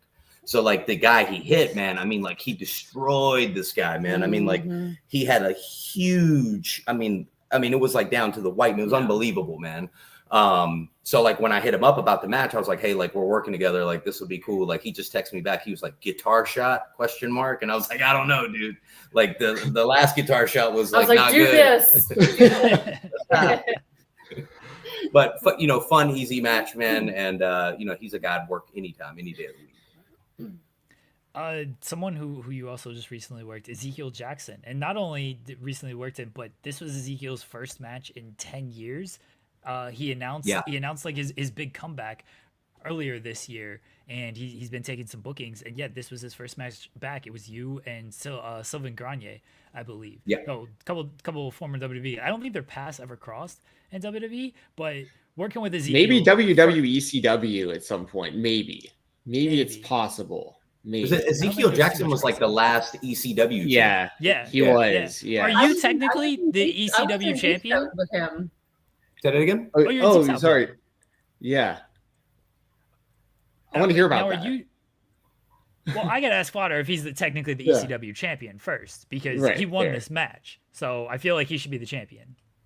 Well, yeah, because did Ezekiel? He never lost the belt, right? Yeah. Right. Yeah. So you're the champ. Just claim it. I mean, he didn't have it with him, so darn it. But I mean, I guess I'm de facto the ECW champion. Yeah. The lineal. Yeah. Exactly. I'm glad you brought that up. We never even thought of that. I'll tell him to add it to my Wikipedia. Yeah. This is what I'm here for. I'm here for very obscure things. You can always count on me for that, if nothing else. I'm gonna add it to my Instagram bio tonight. Reigning ECW champion. Well, what was it like working with Ezekiel? And then I do want to hear, Angelina, if you have any stories working with him in Deep South as well. Man, I mean, dude, another guy like him and Sylvain, man. I mean, that match was like super easy to put together. I kind of didn't really know what to expect, like working with him, because like he hadn't worked in 10 years. And like, when he was working before, like he worked like, the big man style and all that. So I was just like, man, like, I wonder how like he'll work now and, how we'll be able to like utilize what he does like in this triple threat match. But man, like we were able to put it together, man. He's another guy, man, was just as laid back as could be, man. Very open to anything that I suggested or that Sylvain suggested. And like when we got done with the match, he was like, dude, for you working for like 4 years, he was like, fuck, man. He was like, you're really good, man. He was like, you made this match like super easy, man. I didn't have to do any thinking. He was like, you had, pretty much the whole thing laid out. So it was a really good, fun time. Which is what he gets a lot from ex-WWE people that he works, because he always has something figured out in his head going to the show. And like most people who've been doing this for like 15, 20, 25 years, man, they don't want to think hard. Like they don't want to think, they don't want to have to put together matches and stuff. So having somebody who's like, hey man, like, what do you think about this? And then you put your stuff in and it's like, yes, I'll do it. Like it's kind of like what I like to do when I work with a guy is I'll just like for maybe like a week leading up to the match, I'll just like watch tons of their stuff, like while I'm doing cardio or whatever. Right. And most guys, if you watch them enough, you start to figure out like, what do they do? Like this guy does X, Y, and Z, and he does it every match. Right. So as I start kind of putting the match together in my head, I've got like the whole match laid out, and then it's basically just like plug and play your stuff, wherever it makes sense. And most guys are like pretty cool with like the stuff that I come up with and put together. Yeah. Did you have any memories with or interaction with Ezekiel Jackson, like you were saying, Angelina? Like back. He was in Deep South with us. Because when he had mentioned working him, I was like, I think that's Ricklon. Like, I think that's Ricklon. And I was like, damn, I haven't seen Ricklon since like 07. But just a massively huge, very, very nice guy. I don't know that he was there very long. He had a lot of promise, and things just went the way that they did for him. But when he saw me, I didn't know if he would remember me or whatever, but he was like, hey, great to see you. And that's the cool thing about wrestling is like you can not see somebody for 15 years and then you see him again and it's like no time had passed. Very cool. I also wanted to ask you, Fodder, you're talking about, talking to like veterans and people who've been wrestling a long time, legends, people putting matches together and stuff. What was it like, the entire experience of wrestling in Too Cold Scorpio? And also, what were those interactions like maybe before the match? Like, was it the same type of thing where you brought him ideas and he was, because obviously one of the most innovative wrestlers in history, in my opinion. Very cool. So Scorpio, I've worked Scorpio 2 times. So the first time that I worked him was last July. And Scorpio is one of my favorite wrestlers growing up. I mean, like, man, he's like one of my top 5 favorite wrestlers. So getting to wrestle him was like a big deal for me, huge deal for me. And I worked him then, and then this most recent time. The thing about working like AML is like working television, man. Like they have everything laid out for like a 2-hour show. And when I worked him there, we had like 9 minutes bell to bell. So when we got done, like Scorpio was like, oh man, like I could have gave you like a much like better match if we had more time, man. I was like, I need more time out there. So this particular promotion, Revolution Wrestling Authority, where I'm the champion at, we got the booking squared away for him to come there. He came and I told him, I was like, bro, we can go as long as you want. We can do whatever, right? So in my head, like I had the match pegged for somewhere around like 12 minutes and we ended up going 20 minutes. And like for him at 60 years old to go 20 minutes is absolutely unbelievable. But Scorpio is one of those guys where putting stuff together with him, it's not like super seamless, like where I can like just come in and say like, hey, like, what do you think about this? And I lay it all out and you just plug your stuff in. Scorpio is big on calling a lot of stuff out there. And he basically works like this. He goes, this is what I do. Like maybe you figure out like 4 spots for the match, 4 for sure things that we're going to do. Right. And what the finish is. And then he goes like, hey, I do like this, this, and this, just look out for it. And it's like, okay, got it. You know, and a funny story about him is, so we have like this whole match figured out. This was the first time I worked him. And we're literally about to walk through the curtain. And he just leans over to me and he goes, hey, man, like sometimes like I get out there, man, and I just get going and I just change everything. And I was just like, all right, see you out there, dude. and I'm standing there and I know how my husband works. And I was like, oh, no. Oh, God. I literally turned to her as we were walking through the curtain and I was just like, hope this goes okay. And we just went out there and it went fine, you know. But and Scorpio's a really good dude, man. And I hope that he gets through his situation that he's got going on. You know what I mean? For sure. What is that kind of experience like? The difference of, okay, we're gonna put all this together and have all this kind of planned out, and then the call it in the ring aspect, because a lot of the veteran wrestlers they talk about it and they're like, oh, nowadays like everyone just kind of has everything planned out, and you know, back in our day it is we listen to the crowd, we knew 2 or 3 things and we call it. So kind of getting that experience with Scorpio, I mean, how beneficial is that to you? Can I just say something really quick? So I think these days it's important to know how to do both. Because it's always like, you know, you never know what's going to happen in the ring. So it's kind of good to have like a backup plan. You got like plan A and a plan B, you know what I mean? Like, and so many guys today, guys and girls, people in general, do so many spots and moves. And they're just going over and it's 9,000 things in a match. And it's like, then you get with somebody, like say he was somebody who was like Spotfest McGee and did 1,000 moves and memorized everything. And then he got with Scorpio and Scorpio was like, nah, you know, man, like when I get out there, I might just change all kinds of things. You have to be able to go with the flow. You know what I mean? So you can have your match, but it's also very important because you might be paired up with somebody on a show who's like, no, Ricky Morton, you know, I'll just call it to you in the ring. Because we've watched some indie wrestling where like people are in the ring with like George South, you know what I mean? And it's like, and it's not good because you can just tell they're just not used to somebody like just calling it on the fly. And it's not not good because of George, because George don't call nothing. Like George, you'll know what the finish is, and then George will call the whole match to you in the ring, right? But it's very stuff you can do, right? If you're listening. But most guys are not listening. They're not listening, right? Like it's like they get in the ring and like their ears just like turn off. For me, I can do both. Like she can tell you, like, I mean, I can take a guy in the ring right now and literally call an entire match. I can call a 5, 6, 7 minute match on the fly, the whole thing. All the guy's got to do is listen to me. Or I can call the whole thing A, B, C, D, E, F, G, right?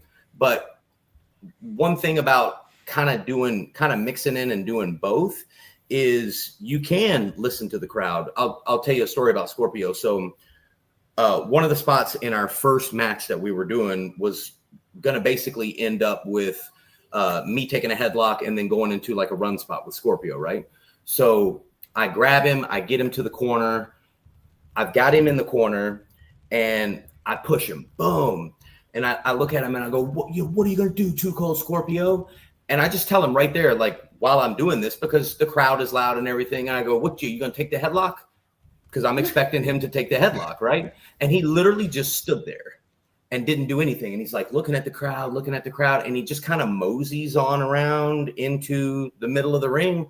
So I'm kind of following him. And he just looks at me and he goes, forearm me. So I forearm him, bang. And we just start doing a forearm exchange right in the middle of the ring. And then at some point, he forearmed me and then he grabbed a headlock and he goes reverse. And I take the headlock on him. And now we're in the spot where we're going to do the run spot that we had planned, right? So after you have to have a calmness about you. You got to be able to be calm and relaxed, right? To just go with it instead of being like, no, this is not the spot, the thing we called, I don't know what to do. And, because that happens to a lot of people. It's like people short circuit, right? When you go off course. And I asked him afterwards, I said, why did you not grab the headlock and take me till the middle of the ring and we started doing forearms? And he goes, because I was listening to the crowd and I felt like the crowd needed some action. And I said, okay, that's why you've been doing this for 40 years and I've been doing this for 5 years. So I'm here and granted, like, I've had a lot of experience. So like for me, like I've had a lot of experience, like working top level guys. And I told her when we got done with that match, I said, like, Scorpio's not a guy that people would like, anybody could get in there and work, right? Like you need to be like a pro level guy, like to work with like a Scorpio or somebody like that. So, working with him again was like big, huge deal for me. He's the second match was yeah, and I think I'm gonna put the second match up on my YouTube tomorrow. So anybody that's watching this, check the full second match out. We're gonna put that on. That's a Spotlight Fightful exclusive that we're gonna put up there tomorrow for the 20-minute Scorpio match. Awesome. I know. Oh, sorry. Go ahead, Jeremy. Oh, I just want to say how cool it is that like you got to wrestle Scorpio Sky. Like that's one of my favorite wrestlers. Too Cold Scorpio. I think. Yeah. Too Cold Scorpio. I'm sorry. I said Scorpio Sky. I'm my brain. Yo, we're talking about AEW before we got on. It's okay. Yeah. But yes, to wrestle Too Cold Scorpio, again, one of my favorite wrestlers of all time, even though I just confused him with somebody else. I think he's one of the most underrated. I think he's one of the most underrated wrestlers of all time ever. So like, I think it's just really cool that you got to wrestle him. That was all. Thanks. He's cool people too. Yeah, and Scorpio's like super cool. He's super laid back, man. I mean, he's like one of the most like chill dudes you'll ever meet, man. I know you guys got some big stuff coming up. You got Dijak this Saturday, Hammerstone the following week. Please let the people know kind of your kind of expectations, what people should expect, going into these. There's some big matches, Dijak and Hammerstone, both with a lot of hype around them. So looking forward to these. Yeah, I've worked Hammerstone before. We had a really good match. We have like really good chemistry when we work. So that should be a good match for the fans. That's in Cary, North Carolina at Sport HQ for FWE Fortitude Wrestling Entertainment. I'm the champ there. I'm going to beat Hammerstone and still be the champion when that match is over. Dijak, double champs, by the way. Yeah, she's the women's champion there too. Dijak is this Saturday. That's in Selma, North Carolina at Dominant Championship Wrestling. Yeah, it's in Selma. This Saturday's Dijak. Next Saturday's is Hammerstone. Yep. Right. And then in December, of course, we got WrestleCade coming up. Big Saturday night WrestleCade show. Me and Angelina, Cross and Scarlett. The Sunday show, I'm working Carlito. And then December 14th, I'm working Austin Aries for the heavyweight title in a steel cage at Revolution Wrestling Authority. That's in High Point, North Carolina. So a lot of matches. Just trying to stay as busy as possible. This is his hobby, by the way. That's originally what it started out as, was my hobby. And I turned into like my 15th job somehow. I know you stay very busy. I respect the grind. And I know you guys have been really busy in just the world of wrestling a lot since you were on last. Please let everyone know also where they can find, merchandise, find you guys on social media, all that good stuff as well. Yeah, I mean, all my social medias are at LOKEYS910. YouTube.com/PsychoBoyFodder.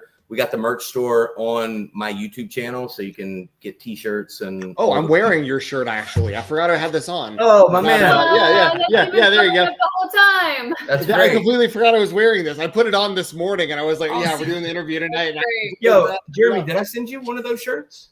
I only have the Black Magic shirts. That's the send me your address and I'll make sure I get you one of those shirts too, man. I appreciate it. Jensen, you screwed that up. You could have gone big reveal there. You could have had that showing the whole interview. I didn't even think about it. I'm sorry, guys. For what it's worth, I do the post show for the TNA pay-per-views for Fightful, and the night you were inducted, I wore the shirt as well when we were reviewing the show. Oh, great. So there you go. But I mean, that was a great pay-per-view. Just side note, that was a great pay-per-view. Yeah, it was a really good pay-per-view. And hopefully, next year we'll have some things. Next year we'll, 2026 we'll keep some things going and we'll stay busy. And you never know where we might pop up. Hey, we wish you all the success in the world. You guys have always been very kind to us, and we've always appreciated it. And you're welcome to join us anytime. Man, you guys are great. See you guys again. Thank you for sure. I wish you can continue success with everything. Good luck against Dijak this weekend. Dijak's always a lot of fun. He's another pal of the show. Get him to bury people for you. Not bury you, but he will just bury people if you ask him. I think he might hit me with that suplex thing he does, where he that thing looks rough. The guy across the ring, right? Yeah, that doesn't look fun. So I know when he does it, I'll just be like, wee. I'll do that from the outside. I'll be like, wee. But thank you guys again. Yeah, thank you guys, man. Thank you guys. Welcome back anytime. Yes, sir. Appreciate y'all. Have a good one. Bye. There you go, everybody. Psycho Boy Fodder, Angelina Love, longtime pals of the show. Yes. Is this their third appearance? Fourth appearance? At least 3, yeah. It's definitely third. I think it's definitely third.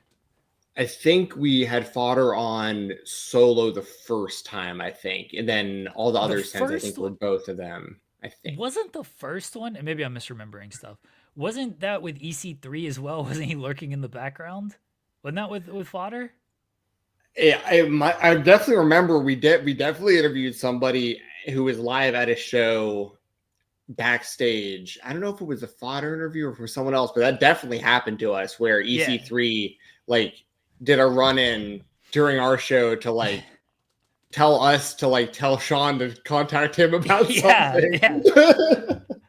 I thought it was Fodder. Maybe it was not. Again, we've done a ton of interviews over the years here, and man, my memory is not great with a lot of these things, and I get confused very easily, and I'm very dumb a lot of times. But I know Fodder and Angelina, that was at least their third time on the show, and again, they're great. They're great people, and we appreciate them always popping on and hanging out with us for what was that, about a half hour there.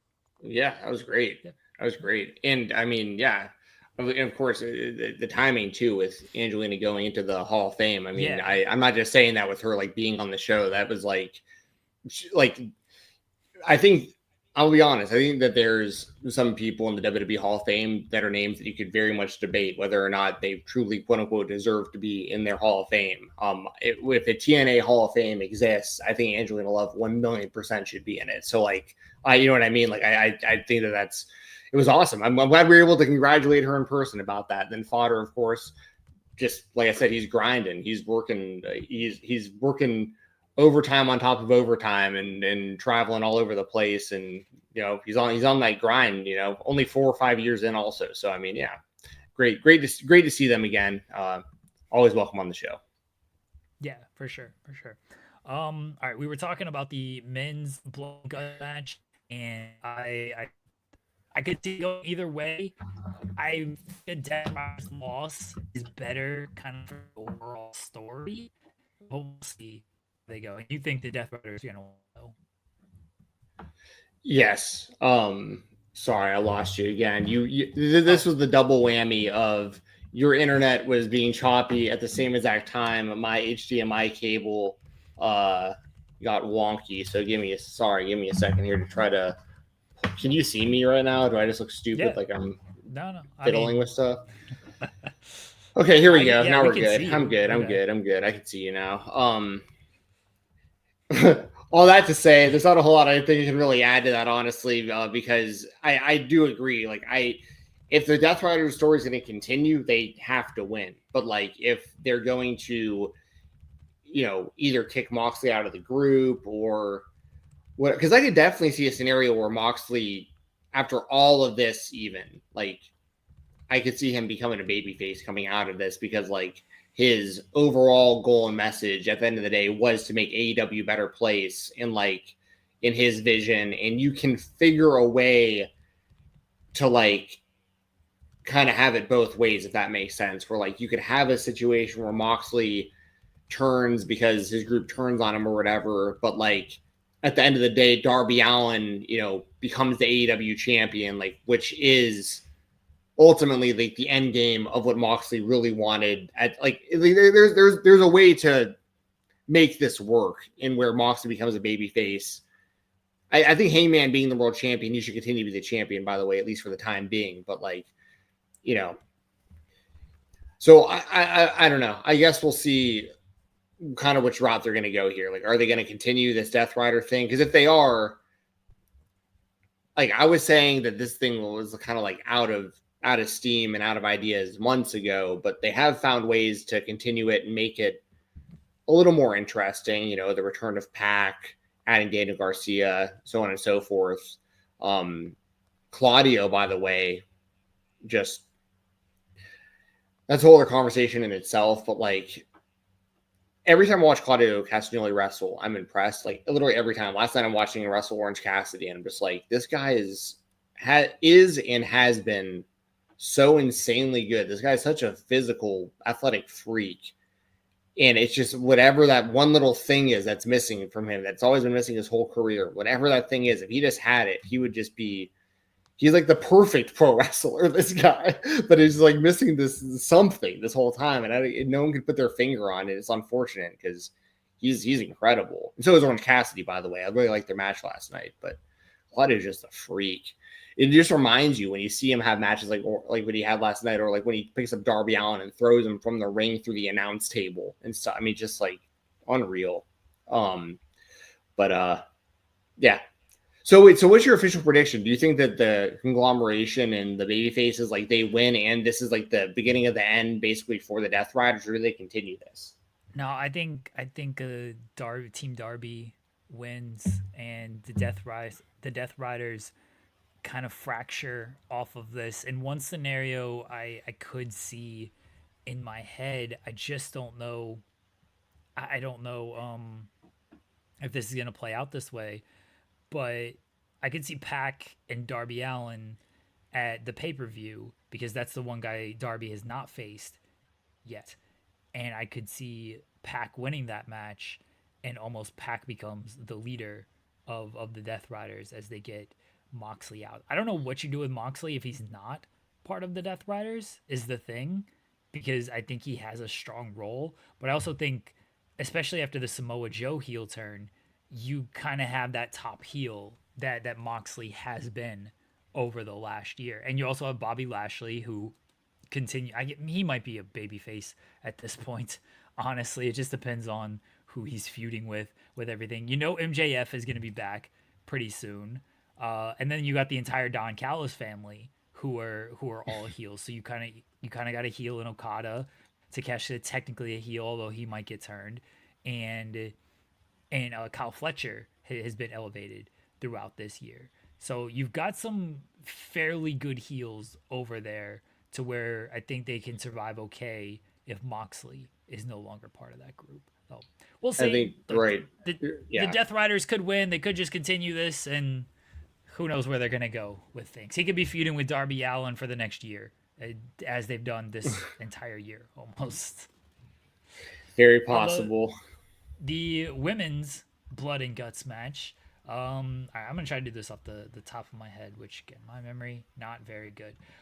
The heel side is Julia Hart, Thekla, Sky Blue, Triangle of Madness.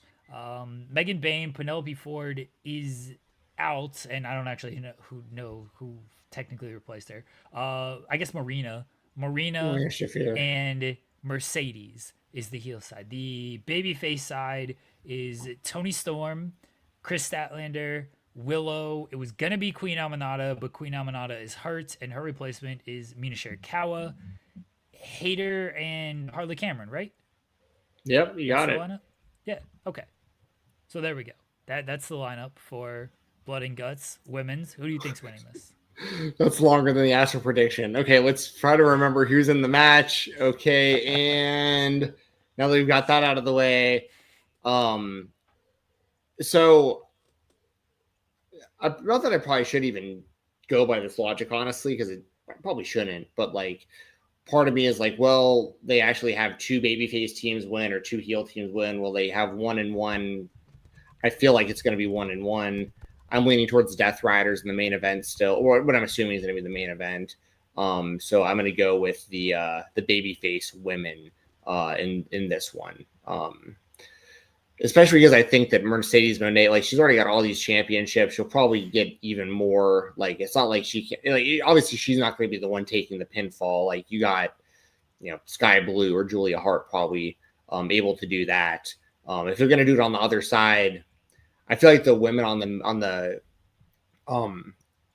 baby face women's side are a little need to be protected a little bit more, if that makes sense. Like Jamie Hayter, Willow Nightingale, Harley Cameron, I would assume would probably be the one to take the pinfall or take the submission. I remember how they do it: submission or basically giving it's up. Somebody, it's somebody has to give up. Nobody has to like. You can't be pinned. Tap out or whatever. Yeah. Somebody just like give up. Yeah. Right. And I could see that being Harley Cameron potentially, but I can't see any of the other women on the babyface side being that person. I could see Toni Storm doing that if they like threaten Mina in some type of or Mina doing that if they threaten Toni in some type of way. They love those type of finishes. All of wrestling loves those type of finishes of like, we're gonna do this to this person if you don't quit. That's what they did last year with it, where they threatened to what are they doing? The Young Bucks quit because Jack Perry was threatened, I believe is how that played out last year. So I could see them doing something like that for Mina and Toni, considering they are girlfriend and girlfriend things. That is Tony's lover, as she is. Well, I'll stick with the babyface side, but I think that I don't like those types of finishes either. We've talked about that plenty of times. Every now and then, like, it serves a purpose and it works well. Like, for instance, the Sam Stackhouse and KJ Orso feud, their I Quit match where Stackhouse's wife got involved. It made sense because of the way that they did it. Orso wound up hitting her with the move anyway afterwards, and it led to an even bigger blow-off match that eventually the babyface prevailed, and Stackhouse did wind up winning ultimately in the next big match. So, like, in certain scenarios, I don't necessarily mind it, but, like, generally speaking, and I agree with you too, like, we've just seen it too much between I Quit matches and these kind of matches where it's like, I want the pain of what somebody's inflicting to be what causes the quit, not like I'm being, I'm being noble or whatever. I'm saving this other person from getting hurt and sacrificing the whole team for the greater good. Like, no, you've got a syringe through your cheek and you're quitting. Like that makes more sense. So, anyways, I think the heels are going to win this. If I'm going with the baby faces in the men's match, I will go with the heels in the women's match because I do think it'll be split. So maybe whichever match is first might telegraph the second match. a little bit. But I'm gonna go with the heels in this one. I am very much looking forward to it. Being the first women's Blood and Guts, the women always deliver in the kind of street fight, no DQ type of matches, and they got the right mix of people in there for this as well. So I'm very much looking forward to this match. I don't think the build has been great, but I do think it will in ring deliver. Yep. And the only other match going on that night that we know of is Hangman Page and Powerhouse Hobbs, right? But I don't think that's they haven't announced that being a title match. So yeah, it's non-title. I mean, Hangman's gonna win. They're not beating Hangman 2 weeks before the pay-per-view. So it should be a really good match, but yeah, I suspect Hangman will win. All right, let's head on to the other spotlight. Our product is what it is. We're going straight up the middle. Kelani Jordan turned heel a couple weeks ago when she clocked Jordan Grace with the title, and then this past week delivered her first heel promo and said, "You guys cheer for Cody Rhodes when he cheats, and you cheer for all these other people when they cheat, but you're gonna boo me? Like, no, it's not going down like that. And I am standing on my own now." And then she got challenged by Lee.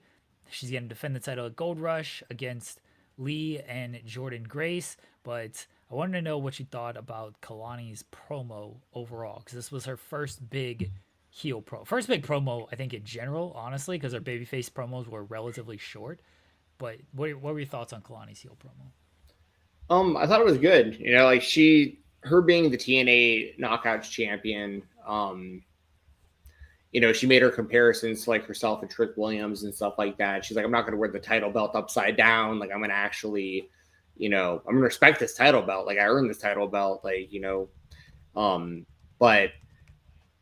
I liked how she tied it in with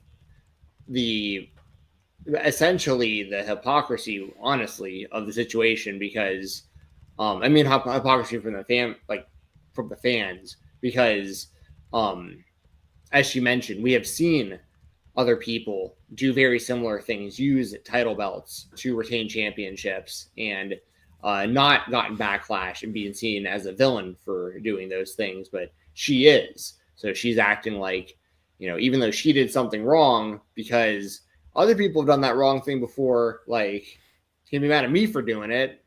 And I think she's got a lot of potential. I think Kelani Jordan could benefit a lot from being the TNA Knockouts champion, at least for the crossovers that they're doing. Well, that's funny. SP3 says her delivery was god awful. I'm talking about the material of the actual thing. That is the first time I've actually heard her cut a long promo before. Which now that you mention it, I didn't even think about that before you brought it up. But now I think about it, I can't remember her. She's done random things with I think she's popped up on Evolve a few times too, if I remember correctly. I don't think she's potentially. I don't think she's maybe not her. SP3 will definitely correct if she's been on Evolve or not. SP3 is the only person in the world that watches Evolve on a week-to-week. I was covering it for a little while there, but yeah, I can't remember if she popped up on there or not. I'm trying to remember if I've seen much of her development recently outside of her just kind of randomly becoming the TNA Knockout champion. She was the first ever NXT Women's North American Women's champion. I know. I told you that the other week. I'm the one who brought that up. I remember. I'm just saying. Because I remember you had to look it up. So I was like, hey, we've had some plans for her. 100%. No. A couple weeks ago? Oh, go back to the VOD. No. A couple weeks ago, I was like, Kelani Jordan was the first ever NXT North American Women's Champion. They've obviously had plans for her for a while, and you were like, really? And you had to look it up. I don't think this happened. My memory sucks. But I knew Kelani Jordan was the first Women's North American Champion. It doesn't matter either way. Clearly, they still have plans for her. It's pretty inconsequential to have her be the TNA Knockouts champion. Outside of there's a lot of good women who are in that division. There's so much crossover back and forth going. If Kalani's not going to be the NXT Women's Champion, and they're not going to call her up to the main roster, similar to Trick Williams, at least she has the TNA Championship. SP3 says no, has never been on Evolve. So I yeah, didn't think so. yeah. I was trying to think if I had seen her because they randomly had like people. I have to be fair, I have not watched Evolve the last few weeks. The last few weeks have been wild because like ended the weekender like a few weeks ago, and the timing of that was like exactly when like World Series is heating up and NFL and the Vikings and like McCarthy coming back and all this stuff. So I've been like super out of the loop compared to how I usually am with like the indies and even something like Evolve, just been out of the loop. But anyways, yeah, I don't see any problem with turning Kelani Jordan heel. Obviously, she needs to cut good promos if they're going to have her go out there and talk for 5, 6, 7 minutes at a time or whatever. But she's athletic. She's got a lot to got potential. She's still very new. Yeah, I didn't think she was part of Evolve because even though I only watched select matches from that show, I do listen to SB3 review the show every single week, and I do not remember him ever mentioning Kelani Jordan being on the show. So I thought the material was good. The delivery definitely needs some work. I'm not gonna hold that against her. First big heel promo, again, first big promo altogether, and she just doesn't have that experience on the mic yet. By doing more of these, she will hopefully gain the experience, get more comfortable, and she will continue to just kind of hone in on those type of things. So I'm not holding against her. I do think she will improve. I think it'll be all good with her. So yeah, that's where I'm at on Kelani. All right. Well, are you ready for me to rant on the UFC to close the show out? Yeah. Do you want to set up the UFC betting scandal here? I mean, it would. This was. It's going to be tough because I know we're kind of on shorter time. I don't want to sit here all night and we got NFL and stuff going. I've been trying to think of like the shortest way I can do this. Let me pull up something on my phone real quick that has a little bit of the info that I need to at least preface some of this on. Sorry, I should have been a little more prepared. I mean, I got you on. Okay, go ahead. Would you mind do you have the art or any kind of article pulled up about the specific fight that triggered most of this? Bulgarian. I had. Okay. Yeah, I had the whole thing. Okay. Kind of. Okay, go ahead. Sorry, all my stuff's running slow as hell. So sorry. Go ahead. Oh, that's okay. So this past weekend at Fight Night, the match was, I'm gonna screw up these names. I apologize. Isaac Dolgarian against Yadier Del Valle, I believe is how you pronounce both of those names. And Dolgarian entered the fight as a minus 250 favorite, which is a pretty decent sized favorite, all things considered. And then a few hours before the fight, he dropped down to a minus 154 favorite, which means a lot of money came in on Del Valle. And for the line to shift 100 points like that implies very suspicious activity when it comes to these things, because a line does not move that much in that short a period of time unless somebody gets some type of information and is like, hey, this is going down, throw millions of dollars on this. I promise you, this is good information. The lines just don't shift like that unless it's a little bit suspicious. And money came in on Del Valle to win in the first round as well, and which is exactly what happened. So Dolgarian got accused of throwing the fight. Dana White said he contacted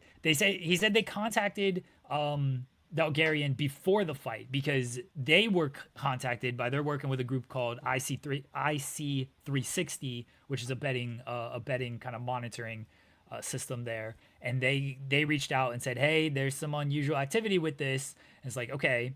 So they called Dolgarian. They said, what's going on? What's this action? Like, what's up here? And Dolgarian said, everything's fine. I'm going to beat this guy. Like, it's all good. And then the fight happens, and Dana said the first thing we did was call the FBI because Dolgarian lost in the first round. And after the betting shift, guy losing in the first round like that, little suspicious. The Nevada State Athletic Commission is investigating this whole thing. Apparently the FBI is investigating this whole thing. Dalgarian's not been paid for the fight. The Athletic Commission is holding his pay for the fight right now. And then we've had other fighters kind of come forward and say, hey, I've been approached to throw a fight. I didn't do it, but I've been approached. Dana White was like, why didn't you say something when you got approached? Like, what are you doing not saying anything here? It's a giant mess. I know Jensen has talked about the refereeing over the past months and what's happened there with the referees being a little sketchy on how they've stopped fights and then not stopped fights and things like that. And so of course people are looking at that and is like, are they fixing fights? What's going on here? So UFC is basically under a betting and fight fixing and fight throwing scandal right now in investigation. Yes, that was a very good summary of the situation. Thank you. And I'm glad that the reason I was trying to pull something up and you did a really good job with that was because I wanted to make sure Bulgarian's name was highlighted and also you explained the odds very well, the shift in odds. So from what I understand, and I could be wrong, but from what I understand, we're talking like $16 million worth of bets on this fight, which is like NFL game level bets for a Apex prelim fight. It makes absolutely no sense to begin with. Most of this action and the shift change happened like the day of the fight too, which is incredibly suspicious also because it was a big change the day of. You mentioned that they spoke to Dalgarian's to him and his team. I believe they also spoke to his lawyer apparently. Yes. And so and also, as you mentioned, there was a lot of movement on the bet of him losing in the first round, which is exactly what wound up happening. This guy Isaac Dalgarian, people claim that he was 7-1 coming into this fight. His only loss was to a guy who's very good, and he won the first round of that fight 10-8, and then wound up losing a split decision. And people say that this guy apparently beats like world-class champion level guys like sparring in the gym. So that's why Dalgarian was such a heavy favorite. And even the commentators, as this was happening, I think it was Brendan Fitzgerald, I want to say Michael Bisping and Michael Chiesa, maybe not Bisping that show. I think Chiesa was there. Anyway, basically everyone involved, Cormier, I believe, actually was there for this. Everyone involved basically with UFC commentary all said that this guy was like potentially going to be like a top 5 guy in the UFC. And he's out there, instead of defending chokes with his hands, he's punching backwards like this at somebody trying, like, on commentary, they're like, what's this guy doing? Like, this doesn't make any, like, even they're saying it doesn't make sense. So there's that. Not to mention, as you touched on, the refereeing issues that I've been having, especially the last month or so. It happened again on this show. Another fight where somebody got poked in the eye, ground and pounded. The referee missed the eye poke. They went to instant replay after the fight was completely stopped and waved off by the referee. Fight's over. Even on commentary, they're saying the fight cannot be restarted based on the unified rules of MMA that are completely available. And they looked at the replay, decided there was an eye poke, and instead of giving a disqualification win, which is what you should have done, they just restarted the fight. And then the guy who initially got knocked out wound up winning by knockout a few seconds later. It was insane, completely insane. And the link there for me is Herb Dean, who has been making a lot of boneheaded decisions in the octagon recently, who's become very unsure of himself and very sketchy in the way that he's stopped or not stopped or restarted fights. And he was like the special, like, so for the UFC, people might not know, there's the referee inside the cage, but then there's another referee like outside the cage with the monitor, basically helping with like instant replay and like the rules and stuff. That was Herb Dean for this fight. So I'm just gonna say it, his dumb ass is like, oh yeah, just restart the fight. It makes no sense. And then to make it even weirder, it turns out it did make sense somehow, because for some reason, the Las Vegas commission rules supersede the unified MMA rules. So in a complete opposite scenario of what would happen with like the US government, like I live in the state of Georgia. If I decide to roll up a blunt and blow it in a cop's face, a cop could go, most you know this is a bad example because Georgia's it's illegal in Georgia. Let me use a legal state. Let's use Nevada. You go to Nevada, you blow smoke in a cop's face. Most police officers in Nevada, they're not going to care because legally they don't care. It's just marijuana. But a federal officer, if you did the same exact thing, someone who actually works for the federal government, they could still arrest you and say, yeah, it's legal here. So what? It's federally illegal. So you're still arrested. The exact opposite rules apply in the UFC, apparently, because somehow the Nevada rules supersede the unified rules. So it's all a mess. Nobody knows what's going on. No one knows what to do. And it's all happening on the spot. And it's happening every single week. Apparently, Jason Herzog specifically is being looked at, which makes a lot of sense because he's a dumbass also. Terrible ref. All these guys are terrible at their jobs. They've either gotten worse over the years or something has changed. And also, guess what, everyone? These same dumbasses, referees power slap too. They're all connected. They're all working. And here's the thing. I don't think that Dana White is involved to the degree that people might think that he is. Yes, Dana White's a degenerate gambler, 1,000,000%. But he would be risking a $7 billion business for nobody has $1 billion to be like throw a fight. That's not worth it. I don't think Dana's involved in that level, but I think that the people that he works with, the referees, for example, that are once again doing power slap and doing UFC, we've seen over the years people like Steve Mazzagatti, who sucked ass at refereeing, not get booked anymore. Mario Yamasaki sucked ass at refereeing, stopped getting booked.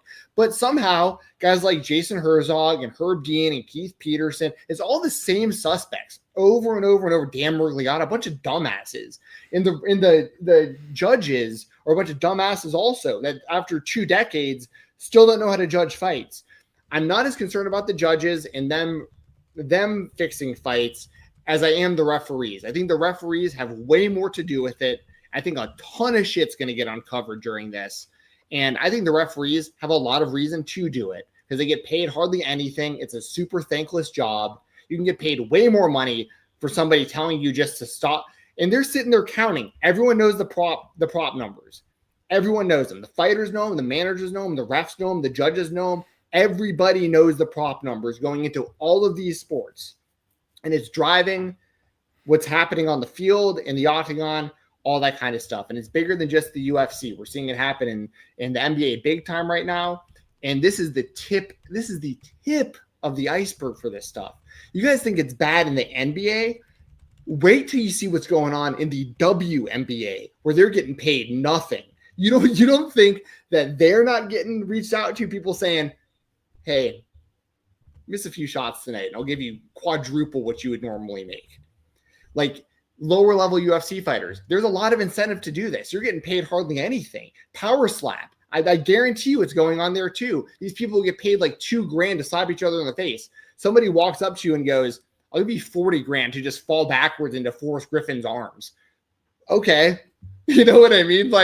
This is such a humongous issue. And what I really hate about it is that it messes up my potential enjoyment of, I love gambling on this stuff. I really enjoy it.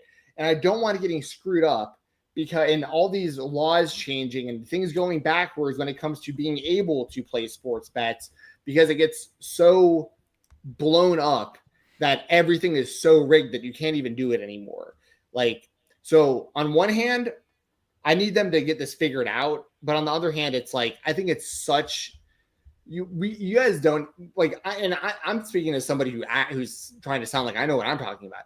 I don't even know how huge this is yet, but I guarantee you, man, once you really start looking into these sports where the athletes aren't making a lot of money. Now, granted, in the NBA, a lot of those athletes are making good money, but there's a pretty big difference between being like LeBron James money and being like guy on the bench money. You know what I mean? Like, I think it's a lot easier to like get to the guy on the bench who might be making like a milli still, making a few $1 million, whatever they're making. But you know what I'm saying? Like, I don't think it's a coincidence. I think that the referees are involved. I think that the fighters are involved. I think their managers are involved. And I think it's widespread throughout pretty much all sports to some degree or another. Man, I can't wait to like there will be referees that go down during this thing. I promise y'all. There are going to be names named, and there are apparently over 100 fights that have been flagged. Not necessarily that are being investigated, but apparently Jason Herzog alone has 100 fights that they're looking into to some degree as like this. There might be something up with this. So like, yeah, that's how I feel about it. I've been calling this for a while, waving my arms in the air and going, something's for sure up over here with what's going on in the UFC. They really need to be investigated. And it turns out that like they have fighters 100. That guy, now I'm forgetting his name. The guy who threw Dolgarian. Yeah. Dolgarian, he 100% threw that fight. 100%. So once they start getting proof that other people have done it too, we'll see what winds up happening. But I fully expect people to go down for this. Yeah, it's fucking crazy, dude. It's crazy. You would hope in a sport like MMA, where like, you know, so much is on the line and like all the respect and like the tradition of martial arts and all this. It's just like it really doesn't matter. You know from covering it from years ago, there's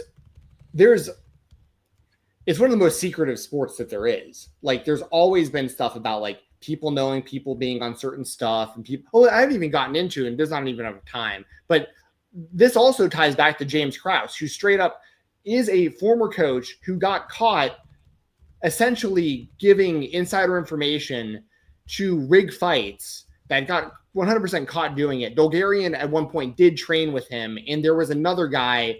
There's like multiple people from like the same gym and the same circles all involved in this too that they're starting to show patterns of like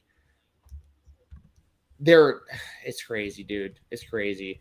But the one thing I like about it is like there's so many eyes on it now that I can't wait until the UFC this weekend. Because I'm going to be like, okay, are they going to actually start fights or stop fights on time now? Are they going to actually? Now, once again, it actually benefited me this past weekend because I wound up winning decent money because they actually wound up stopping some fights. Like probably, there's another one. This is what I'm going to end it on because I'm going to just wind up talking for an hour if I don't stop myself. There was another fight, same card.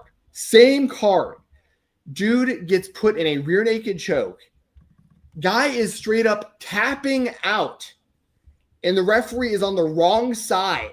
Does not see the tap. Does not call the fight. Dude and eventually he fought out of it. But like the dude, people are fucking tapping out and getting knocked out in UFC fights, and it's just not being seen by the ref, and the fights are just getting restarted. It's crazy.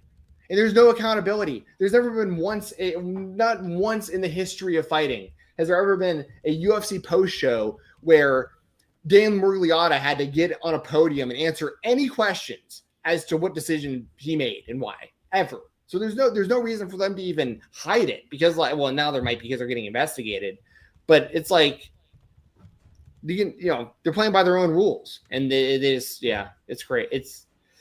I'm getting heated up over it right now. Yeah. I'm done. Good. Yeah, it's not good. Not good for the UFC. It's not good if you're betting.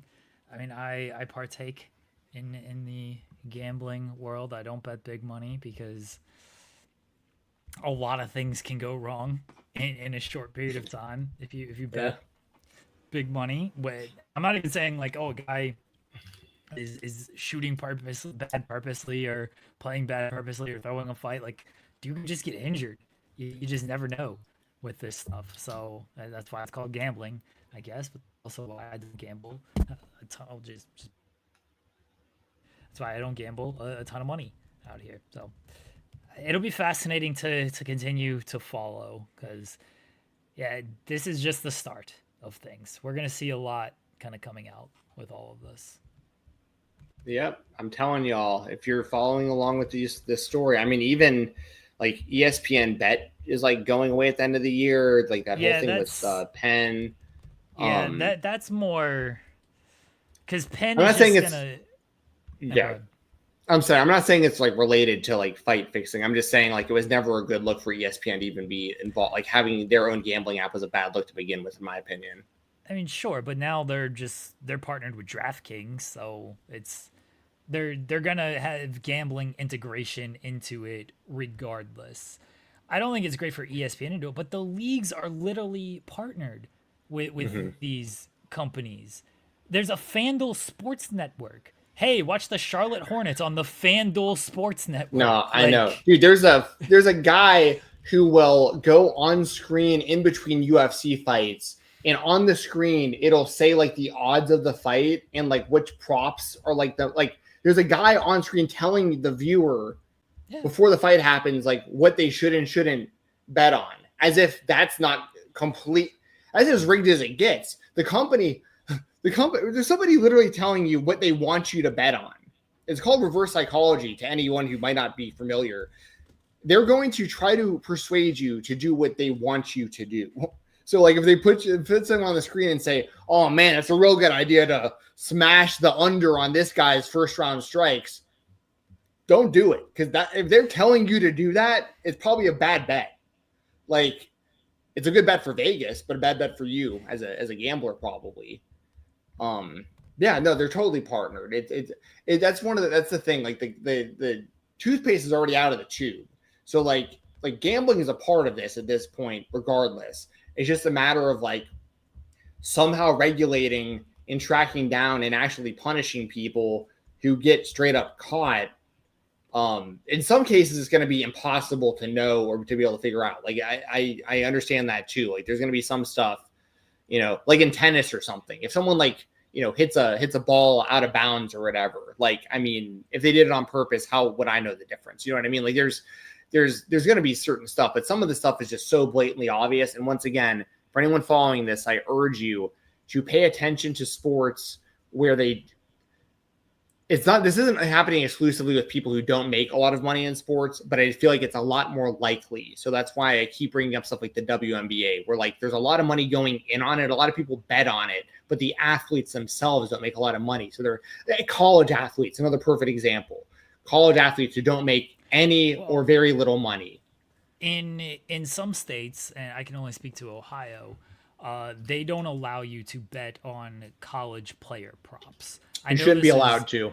Yeah, and I agree. I agree with that. Look, they can still throw games in different ways. There's obviously a spread and a money line that you can bet on everywhere, and players can certainly influence that to a certain extent. But it is a little bit more difficult if you are one player, assuming you're not like the quarterback out there. It is a little bit more difficult to influence that, where player props, you can obviously control what you are doing a little bit more. But yeah, in some states, you cannot bet on player props for college athletes. See, I love betting player props in general, like on professional sports and in fighting and stuff. But I 1,000,000% agree that they should eliminate prop bets on collegiate athletes. I think it's unfair for a lot of reasons. It puts added pressure on this kid in college who's going, like, you don't hit your numbers, you're going to be getting tons of death threats in your DMs and stuff. It's not, you're basically bullying a kid, essentially. That's one aspect of it right there. But then on top of that, they are heavily incentivized to be involved in something like this. Because if you go to some kid who makes no money or very little money playing a college sport, you go to like a guy who's on the football team for a big school, but like he's not going to make it to the NFL. Like he's good enough playing college, but everyone knows he's not going to get drafted, and he knows he's not going to get drafted. That is the target. That's the main target for something like this. Is like you get in those kids' heads and go, hey, you want $100,000? You're never going to make $100,000 ever playing this sport. You know what I mean? Like you're not going to go pro. Like Here's your chance to make $100,000. Just miss this catch in the third quarter. You know, it's like that's and you can't blame the athlete for being down. I mean, like it's messed up, but like I totally see why a lot of these people get involved with it. And once again, everyone knows their prop numbers, every single person. Dude, we were doing this show last season when I was literally coming on here and going, DeRozan's not playing in the fourth quarter for some reason in some of these games. It makes no sense at all. And then it's like, oh, wait, DeRozan flagged for – it's like some of these coaches and some of these decisions that they would make, even me as a casual viewer would be like, wait a second. It's a tied game. He's one of their best players. He's not in foul trouble, and he's not in for the entire fourth quarter. This makes no sense. Oh, wait, so-and-so just took an impossible shot at the end of a quarter in a game that didn't matter and made it. What? Now they're over. You know, it's like – so anyway, I could talk about that stuff all day, and I know we've already gone about a half hour longer than we normally have here on the show. So I appreciate everyone sticking around and listening to me rant about this a little bit. But it's I love sports betting. I love the ability to do it. I really, really enjoy getting on my apps and stuff and watching the games, and it gets me invested in sports and stuff that I normally wouldn't even care about. And I'm thankful for it, like making me a big MLB fan again and stuff. And like, I think there's a benefit to gambling responsibly and being an adult. I think it's a lot of fun. I really enjoy it. So I don't want that getting ruined, but I also don't want to be betting on something that's rigged. Yeah. We will see what all comes out of this. I imagine we're gonna get a few things that come out of all of this. And, yeah. It's going to turn out this whole time pro wrestling was the realest of all the stuff. Like, everyone my whole life is like, fake. It's stupid. It's fake. It's fake wrestling, fake phony wrestling. It's like, yeah, it turns out all the sports you thought were real were also rigged. So, joke's on you. All right, Jensen. Let everybody know what you got going on, where they can find you at, all that fun stuff. Fight Talk _ at... or on X, formerly known as Twitter, Skull Vikings. Looking forward to the game. My dad's birthday is on Sunday, on November 9th, which is football Sunday. So I'm going to go out there and watch the game with my dad. And fun fact, it's also Chris Jericho's birthday that day, the Sheriff birthday. So shout out to the soon to return to the WWE, Y2J as well. So. Yeah, that's all I've really got going on. I'm just going to be kicking it, watching sports most of the weekend. I got 3 weeks off from work coming up over like the next month too. Nice. But yeah, I'm working next week. But yeah, that's pretty much it. What about you, man? You got anything going on? You got anything to plug? Never. I don't have never anything to plug. Keep watching the shows on this channel. Keep watching The Weeds tomorrow, 10 a.m. Eastern. I'm trying to get our good friend, your good friend, my sworn enemy, Cole Radrick on the show. Yes, his Colts are doing well, so he's busy though. He's got a lot going on, but he's got an invite to join us at some point. But I know he's working a lot. So are you talking about it for us or on In the Weeds? I don't care. Whatever he wants to come on. I was trying to get him on. I tried to get him on here like a month or so ago, and his work hours are just like it is bad. It's just bad timing for when we do our show right now. But obviously we can't wait. We got to get a Ratty Daddy update soon. He can't be too far off from he can't be too far off now. Yeah. Get back in there. All right, so watching The Weeds tomorrow. It'll be myself and Joel Pearl. He'll bully me into watching TNA or talking about TNA or something. Very unfortunate. And otherwise, hope everyone has a good weekend. There's a lack of major wrestling shows this weekend, which is nice. So I'll be hopefully catching a little bit of a break. And otherwise, everyone have a good weekend. Happy birthday to your dad, Jensen. And we will talk thanks, to you guys man. next week. Bye. Skull Viking.